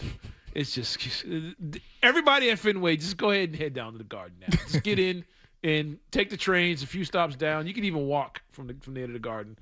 But, yeah, it's 4-0. But, yeah, I mean, the whole thing about breaking it up, time to break it up, you better have a plan. You better have something coming in return that's going to keep you going. Because I like the fact that my team is constantly in the mix. When you blow things up, you're just trying to get back to the mix again. Not Golden State. OKC blew up everything with Harden and KD and all. They blew it all up. And by the grace of God, the league gave them 30 first-round picks, and they were able to turn it around. They finally, it took a decade for them to get going again. The Miami Heat let go of LeBron. They let go of, D-Wade, all those guys when they all went to Cleveland. They've been an 8 seed fighting ever since just to try and stay relevant. The New York Knicks haven't even reached the finals since the 90s. They've been trying to stay relevant. Blow this up. Blow that up. Blow this up. You can't keep doing that unless you have a plan. No, they just gave up another double. My God. Stop looking at it. Maybe they'll stop scoring. But, yeah, I mean, you better have a plan, but I don't think blowing it up, getting rid of those 2 guys is the plan. You got to build around them. Yeah. Again, they're under contract for years, and they're in their 20s. Why am I getting rid of them? Find me a way to get me some more talent around them. Okay, I can't beat Embiid. The big men are killing me. The guy who I wanted in a Celtics uniform, who I think they can absolutely get, I give up the world for, is Sabonis Jr. over there in Sacramento. If they had Sabonis on this team, this series is over already. They're the number 1 seed in the Eastern Conference. Nobody would beat the Celtics team if Sabonis was playing center for this team. He's an elite rebounder. He can score. He's got passing skills that's in his genes. If anybody ever seen his father play, you need a guy like that on this roster. I'm not getting rid of Brown and Tatum. I'm going to get me a third guy. The third guy they had when they won it. The third guy when they had it when they won it in 08. The third guy, they had it when they won it in 86. You need that third guy, and getting rid of Tatum and Brown is not the way to do it. All right, let's go to Corey in Rhode Island. What's up, Corey? Hey, what's up, guys? What's up? I want to echo what the last caller said. I completely agree with him. I just think I think we got a Tatum and Mazzulla issue. Mazzulla got the job because that's Tatum's guy. And it just seems like, all this, trade Jaylen Brown. He's the reason we're in the playoffs. Mm-hmm. And it seems like the team, the bench, it plays more for Brown. And when they see Tatum on the floor, it's like, okay, it's his show. We got to stand back and let's see what he does. Appreciate it, Corey. Listen, Cerrone, let's be honest. I think a lot of people feel that way because that's what it seems like. Optical illusion. Yeah. When they're watching the game, how is it an optical illusion? Because it's kind of like, what do they call it? I'm going to get them all mixed up. What's it? The Mandela effect? Yes. With what's the Publishers Clearinghouse? I don't know about that one, but what's the guy McMahon, the Publishers Clearinghouse guy? People always believe he came on the door and gave people $1 million. He never did. He never did. No. But you think in your mind he did. He did. He was giving people $1 million. No, he didn't. That's one of those. I can't think of what it's called. It might be the Mandela effect. No, you're right. You're right. It's something like that. You believe one thing, and it's like, when Brown was really running the offense, they were moving and cutting and getting a bunch of assists, and the bench was doing the yada and the yada yada. They were the worst passing team in the NBA. They were the slowest team in the NBA. Jaylen Brown led the league in turnovers. They were one of the bottom teams that get into the foul line. All those things were there, but they still found a way to win games because they played defense, and they would take a ton of threes and outshoot you. But the Jaylen Brown experiment did not work against the good teams. They beat up on the Kings. They beat up on Washington and Utah and all these teams that were tanking for this elite draft class that's coming in, a third of the league. And they beat up on teams that were Orlando and those other teams that were barely trying to get in. But it didn't work against elite competition, which is what they're facing now. And to say it's a Jason Tatum and that's Mizzou, that's Tatum's guy and all this other stuff, give it to Jaylen Brown. Give it to Jaylen Brown. Go ahead. Give it to him. I just want you to be consistent come tomorrow. If he has 7 turnovers, say, hey, he shouldn't have turned that ball over. Because guess who has the most turnovers in this series? Jaylen Brown, both teams. He has the most. He has the most turnovers of any player in the playoffs right now. He's leading the way with 22 or 23 turnovers, which is something he did during the season. He led the entire league in turning the ball over. The bench, part of the bench scoring, there was a guy on their bench for most of the season that's no longer here. Anthony Simons, a 20-point-a-game guy that they brought in because they knew Tatum wasn't going to be there, but they didn't see it as a gap year because they went and got another guy that can give you 20-plus points. And they brought that guy off the bench. He boosted bench scoring. And then when he was gone, on the flip, now you brought in Vucevic, a guy who's been an all-star in the league, who you put on the bench and increased the bench scoring when he was here. He hurts his finger. Guess who came back on the same night? Jason Tatum. So now guess who goes back to the bench? Peyton Pritchard is now a bench player again. So you have all these guys constantly coming off the bench, and you're like, oh, the bench is playing great. Now you don't have all that turnover and all those things happening, and that's part of the problem with this team. But Jason Tatum, who leads the team in assists, he's the one passing the ball, by the way, is the playmaker on this team. And I agree with the call we had earlier. Yeah, let him be the playmaker, let the offense run through him, but just do it in a different way and don't have him bringing the ball up. But you're not going to tell me the one guy on your starting lineup that is a willing passer and is looking for shooters is the problem of the offense, and the guy that's leading the series of turnovers is the one you should be running the ball offense through. Wow, 617-779-0985 is the number. Get it off your chest if you want to talk about the Celtics. On the other side, we're going to wrap things up with the Celtics. Plus, we need to talk about the Red Sox and the Kentucky. I love saying Kentucky. I never want to go there. But the Kentucky Derby. We'll talk about that next. 985 The Sports Hub. Always keep your word. Always pay him back. Always keep your word. Always pay him back.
Either of us was satisfied with the start that we got off to, but we continued to bounce ideas off of each other to put all potential solutions on the table. Ultimately, as an organization, as a baseball operation, alongside ownership, we reached the decision yesterday to make these changes. Yeah, look, Craig leads our baseball operation, and he's made several bold decisions and recommendations, and this was one of them, and we fully support it, and that's why we took the action we took yesterday. 985 The Sports Hub, Leroy and Cerrone show. I promise you we're going to get back to the NBA and Celtics. Just wanted to take a quick break. Houston is cracking the Red Sox right now. It is the bottom of the fourth. It's 5-0. I just had to, this is crazy to me. Cerrone, did you see that somebody paid to have a plane flown by with the banner saying "Fire Craig, sell the team"? Did you see? Like, who has money? You know what? If you're thinking about doing something like that, I know two people who you could invest in that will get you something in return. Much And spread better that than- message. And spread the message. Spread that message. Oh, I big would've time. retweeted it. For I couldn't believe third it, of that. man. So I was sitting at home and thinking about a way to talk about this. But at the end of the day, let's say John Henry did sell the team. Let's just say he did. And you had a chance to do an exit interview with him. How do you think he would answer these exit interview questions I looked up? So, Cerrone, I need you to be John Henry. All right. I'll Wasn't try. there I'll a do my folk best. tale with somebody, John Henry? John Henry? I think that's, I think so. Let me leave that alone because I can get a little touchy. So you're John Henry, and I'm going to perform this exit interview, and I need you to answer how you think John Henry would answer. You ready? Okay, so I got to put my mind in a multi-billionaire. Yes. As I'm answering these questions. Now I'm really wealthy. Oh, man. Yeah. How much could I sell the Red Sox for? Exactly. My God. Exactly. Well, the stadium's worth $18, so not much with the stadium. The team's in the tank. But Well, Mr. Henry, the first probably question lost is, money. Go ahead. what's your primary reason for leaving? How much time you got? Honest answer. I'm getting up there in age. You know, I don't want to. I know it's a lot running this organization. It's a lot in this town, and some things I wanted to do. You know, I wanted to build a new stadium, and the people won't let me do it because they love this place for some silly reason. So, I'm trying to expand. Yep. And move on. But with my age, I really don't have the fight in me anymore. So I'm gonna go on and live the rest of my life. Okay, I respect that, Mr. Henry. Question number 2. What is your primary reason for leaving? I already asked that one. Number 2, what did you like most and least about your job or the company? The money was great. I loved the money I was making. I loved the fact that the fans came out even though the season was over. And when they played Sweet Caroline, we was in back counting all the money. And, I love that every night around, 8:08. Sweet Caroline, they were counting them Sweet Benjamins. Counting money in the back, and the money was great. The atmosphere, the winning. I brought championships to this city. They were cursed. Before I got here, I just want to remind you that they were cursed. And I was the one that broke that curse. Brought multiple World Series and multiple rolling rallies. And even though I had to compete for the attention amongst, Robert and the Wick and them over in Causeway and the Bruins, but I still found a way to make a name and keep the Red Sox as the city's top athletic organization and win multiple championships and produce multiple All-Stars. And, I brought some Hall of Famers in here, too. I brought some of those guys in, too. But, I don't want the fans to forget that. But counting the money and winning the championships was high on my list. It's the Leroy and Cerrone show. If you're just joining, we were talking about... I brought... did I mention World Series? I brought a bunch of those. Quite a few. Yeah. We're talking about someone... You were cursed. Having a plane fly by with a banner saying to fire Craig, sell the team. And so Cerrone's playing the role of John Henry as if he did sell the team. Multiple World Series. We're doing an exit interview. Question number 3. You heard of David Ortiz? You're right. Yeah, Pedro. All right, I got to say this, and if I get in trouble, I get in trouble. I don't know why, but the first lady at home was watching Good Times last night. Okay. Don't do that. What's the mother's name again? He trying to say David Ortiz looks like straight up, man. He does. He does. He does. What was her name? Got to be related. What's the mother's name from Good Times? Yes, they look alike. Anyways, back to the interview before I get knocked off the station. Excuse me. What would make this a better place to work? Oh, well, now that I'm gone, I completely tear the place down because the owner's suite is trash. Have you seen that place? Have you seen when it rains, it drips on my shoulder? It pours. It pours inside. And, I've been to other stadiums. I've been out west and been down south and Midwest. And we probably have, outside of that stadium Wrigley in Chicago, we probably have the worst stadium in all sports. And, yeah, I tear the place down, build a nice new place with a view of the city somewhere along the water somewhere. We can find some space somewhere and do that. That'd be the first thing I do, but that's no longer my problem. I'm going to count this $10 billion I got from that stadium, and I urge the new guy taking over to make sure to keep playing Sweet Caroline every day at 8:38 p.m. and count the money in the back. And the final question, Mr. Henry, your final exit interview question. Would you recommend this company to others? Yes. It's a cash cow. It's off the record. Bunch of suckers. They'll come even if you're in last place in the rain. They sure will. I mean, he's got Celtics Game 7. You have Bruins in the playoffs, and they're here swinging Sweet Caroline. So, yeah, I'd highly recommend this place to others. And, the bidding starts at $12 billion.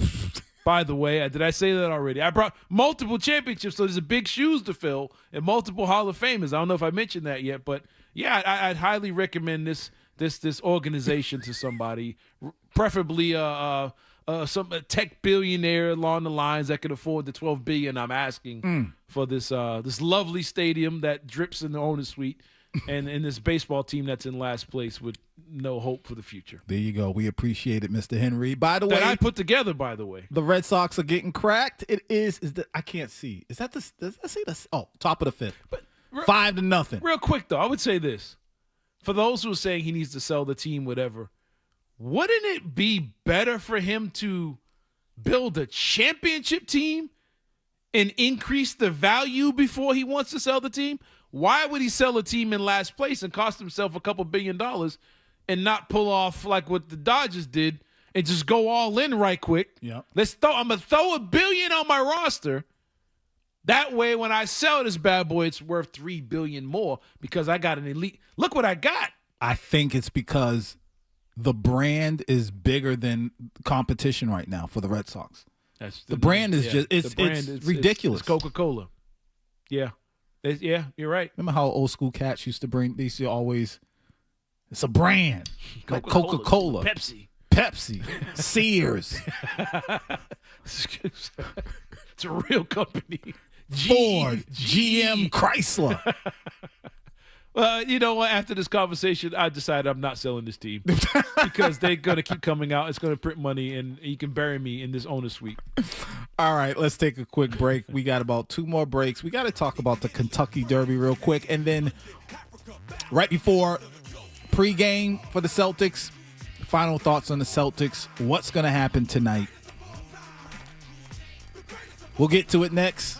And for the record, this guy right here, LL Cool J, in this song, turn it up a little bit, George.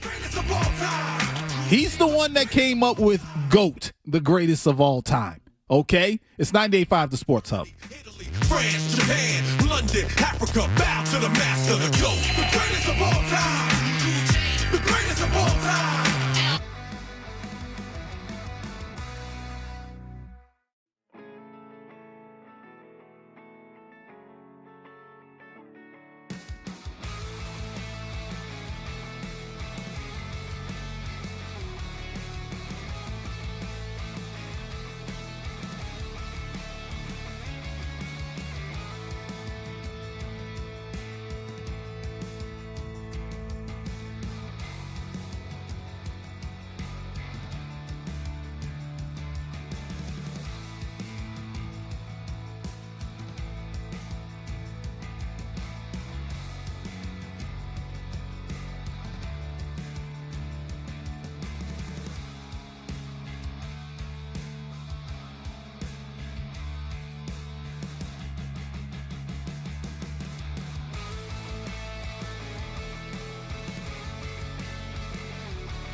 Now, Leroy Irvin and Cerrone battle. Leroy and Cerrone on Boston's Home for Sports, 98.5 The Sports Hub. A photo finish to decide the 150th Kentucky Derby. Chasing the Joker. Batman's chasing them both. Celtics, can y'all please be busy like that beat is tonight? Please. Please. Please. Put in work. Kind of like, well, let me not compare. No, I'm not going to do that. Okay. Not going to do that. 98.5 The Sports Hub, Leroy and Cerrone. Real quick, got less than a half an hour left on the show. The 152nd running of the Kentucky Derby is going down. Cerrone, I have no interest in my life to ever want to go to the Kentucky Derby. What's one sporting event that you must go to before the good Lord calls you home? It's never would have been high on my list until I moved to the South and got more, I would say into it, but talked to more people. Daytona. From what I've understand from everybody, NASCAR is it. And if you have all access to get in the infield and do all the things, Daytona is it. And from what I understand, it is a unbelievable party, and the car, everything about NASCAR live in person, from what I've understood, from what I get from talking to people, it's everything. It's the one to go to. What's holding you back from doing it? I just never think about it. I live in North Carolina. There's a major, speedway in Charlotte. I haven't been yet. Everybody I know has been and goes all the time, and everybody says it's a fantastic event to take. And what I didn't know, gambling with NASCAR is unbelievable. They bet on everything. Who comes in first, second, third, fourth, fifth? How many laps this guy's going to lead? Like, it's major gambling in NASCAR. I had no idea. I wouldn't even want to get into it. I don't even want to understand it. But from what I know, NASCAR that's a day you got to actually take in. And I haven't done that yet, but I would love to go to a NASCAR race. I'm trying to think of one. If wrestling can get back to a place where a grown man like me can believe again, even though I know, I've never been to WrestleMania. I wouldn't mind going to a WrestleMania. Man, God rest his soul. I went to WrestleMania 11. It was the one in Hartford, but, not one of the most critically acclaimed ones. More akin to Leroy, though, a prize fight, man. A boxing pay-per-view, a main event. To the days of Tyson and Tito Trinidad, I don't know if we can get back to that, but if we can get back to that level of popularity, going to a prize fight. That's dope. I mean, you see the shots of the celebrities right there. If they can get this George, People's Champ, 98 Sports, just sitting there front row.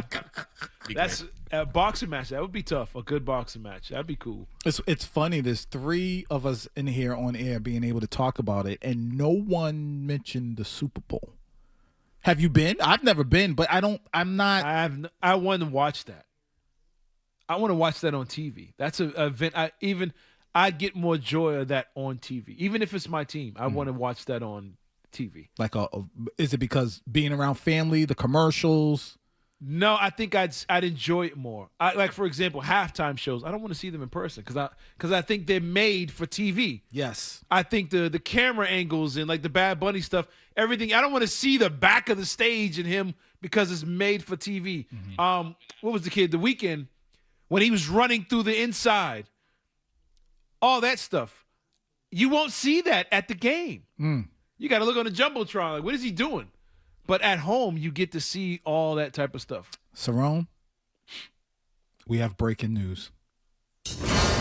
This is Breaking Sports News, powered by Valvoline Instant Oil Change on 98.5 The Sports Hub. All right, if you guys haven't gotten into Twitter, and thank producer Colin Kennedy over here, who's going to produce Dondero up next, who's going to lead us into the Celtics.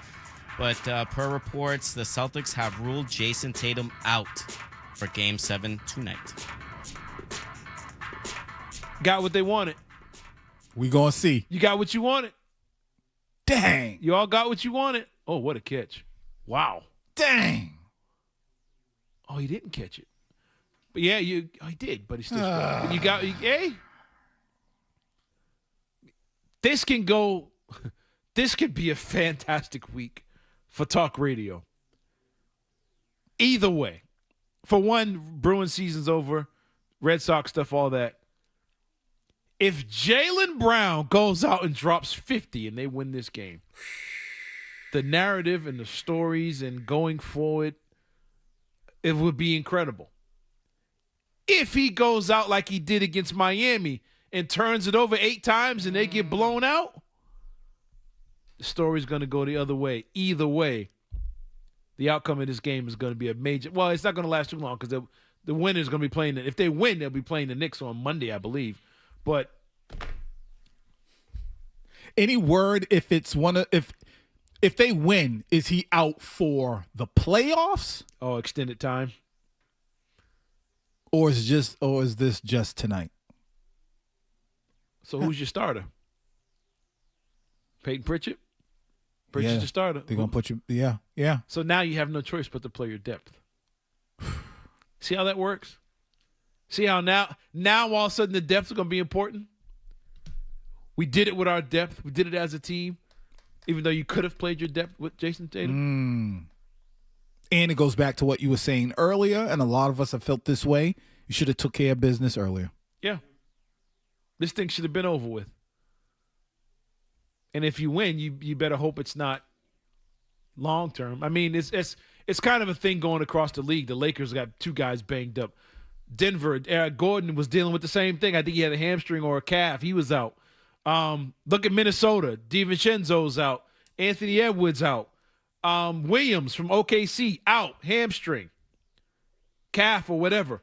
All these teams are missing players. That's another. We only got 15 minutes left in the show. You could spend a whole another hour on why these NBA players are falling apart. Once you hit 70 games, these guys just melt. It's not just you got Tatum, Anthony Edwards, DiVincenzo, Luka Doncic, Austin Reeves, Aaron Gordon, Williams from OKC, KD out, all in the same week. What is it when they hit 70 games? It's like I can't go no more because I was told these guys are the biggest, strongest, fastest NBA players we've ever seen in our lives. Was that all in exchange for weak or not physically or mentally tough? Are these injuries that these guys could actually play through, but they're like, nah, I'm not playing through. I think all of that is true, but I also think greed plays a role in this. And what I mean by that is you have people who have come up with an idea that training is a year-round thing. I think it has to do with being able to make money off of that. And they are keeping athletes and have convinced athletes that they have to be in training 365 days a year. And they're not resting their bodies. They're not taking a break and naturally letting their bodies recover. But there's you hear the flip side, though, from other NBA players, from veterans. They're saying they're not playing enough basketball. They're training, but they're not playing basketball. They're not spending their summers hooping from sun up and sun down, conditioning their body for the marathon of playing a basketball season. Yeah. They're not just – best way to get in ball shape, play basketball. The best way to condition your body and get it ready for the beating that is the season, play basketball. And on top of that, you lift your weights, you do your cardio and all that stuff. But they're not playing enough basketball. And every clip, and I know the players will push back on this, everything you see on social media from all these players throughout the summer, it's a trainer. It's the player and one guy, step size, he's practicing fadeaways. Why are you practicing a fadeaway with no one in front of you? They're running through cones. They're doing push-ups. They're in the gym at LA Fitness shooting shots. We're like, ooh, so-and-so going to be hot this year. And there's no competition on the court. You know what I'm saying? You see that one place, I think it's in Texas. I can't think of the guy's name. My son watches them all the time. He does a thing where they really hoop. You see Paul George there, James Harden's always there. The hoopers are always there. Everybody else is one-on-one trainer, and then when the season gets going, they're playing real basketball, calf tight, hamstring tight, bicep tight, back tight. And it's like, well, are you going to play tomorrow? Nah, it's tight. Dude, is anybody going to put ice on something or wrap up and play through pain? And when you said greed, the first thing that came to my mind was, I'm not playing because I don't want to risk hurting my bank later down the line, as opposed to playing through something because when everybody's banged up at the end of the season. We hear it in the NFL. Well, everybody's banged up this time of year. In basketball, it's like, I'm banged up. I don't care about everybody else. I'm out. I'm banged up too. I'm not playing unless I'm 100%. And this Tatum thing, if he could have came back in that game 6, to me, he could play after 2 days rest. But somewhere along the line, either he, manager, agent, somebody around was like, nah, my guy ain't playing. We got to take a quick break. I just want to, for people who have an issue with Jason Tatum, I want you to pause for a second and think about the exhale that a lot of Celtics fans are doing right now in disbelief and in disappointment. He's that dude, whether you like it or not. We'll be right back. 98.5 The Sports Hub.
Studios, giving hot takes.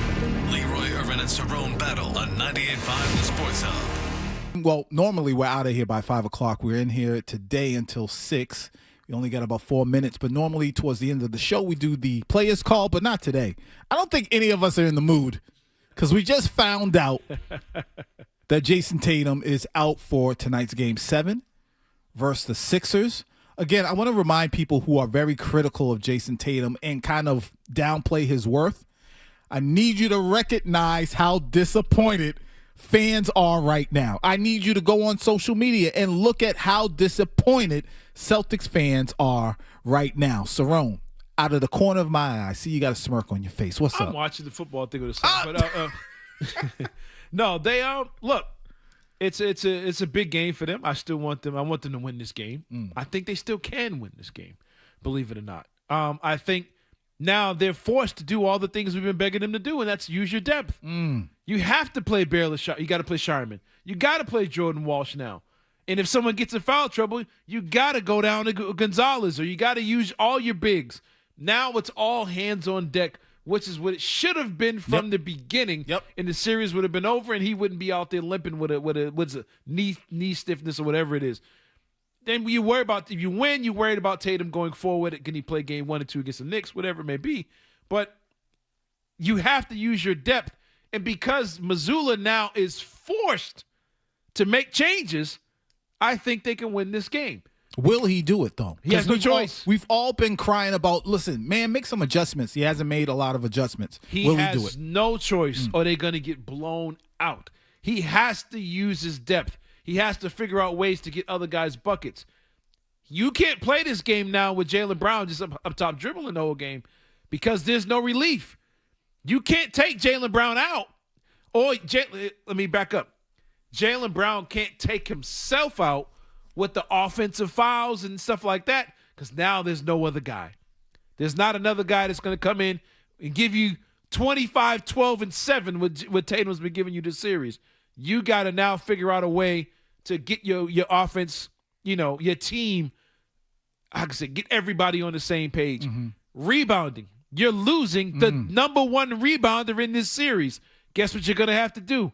I might have to go double big now to rebound the ball. I'm going to have to use Vucevic. I'm going to have to use Garza. He's going to have to use that whole roster. And because of that, I think they win this game and we'll worry about Jason Tatum going forward against the Knicks. But I think because of this, they're going to win the game. Now you're going to get all the people going to call Monday. Oh, I told you the team is better without Jay. We don't need him. Trade him for Giannis. Trade him for Luka Doncic and LeBron James. We're going to get that on Monday morning if they win this game. I guarantee you that. But tonight only, I think they win the game still because they have to use their depth, which has been the strength of their team all season. But he should have been doing it from the beginning, but I think they're going to use it tonight. He doesn't have any other option. You worried about the team possibly being emotionally drained just by hearing the news? They knew. They knew. We just found out. They knew when they probably left Philadelphia if he was going to play, and I'm pretty sure they're tired enough to where the conversation was had. That being said, they got to come out fired up like, I got an opportunity. Now's my time to shine. Peyton Pritchard. I got to be Peyton Pritchard. I got to get 25 tonight. And we'll find that if they come off. If they come out flat, that's a bad look for everybody.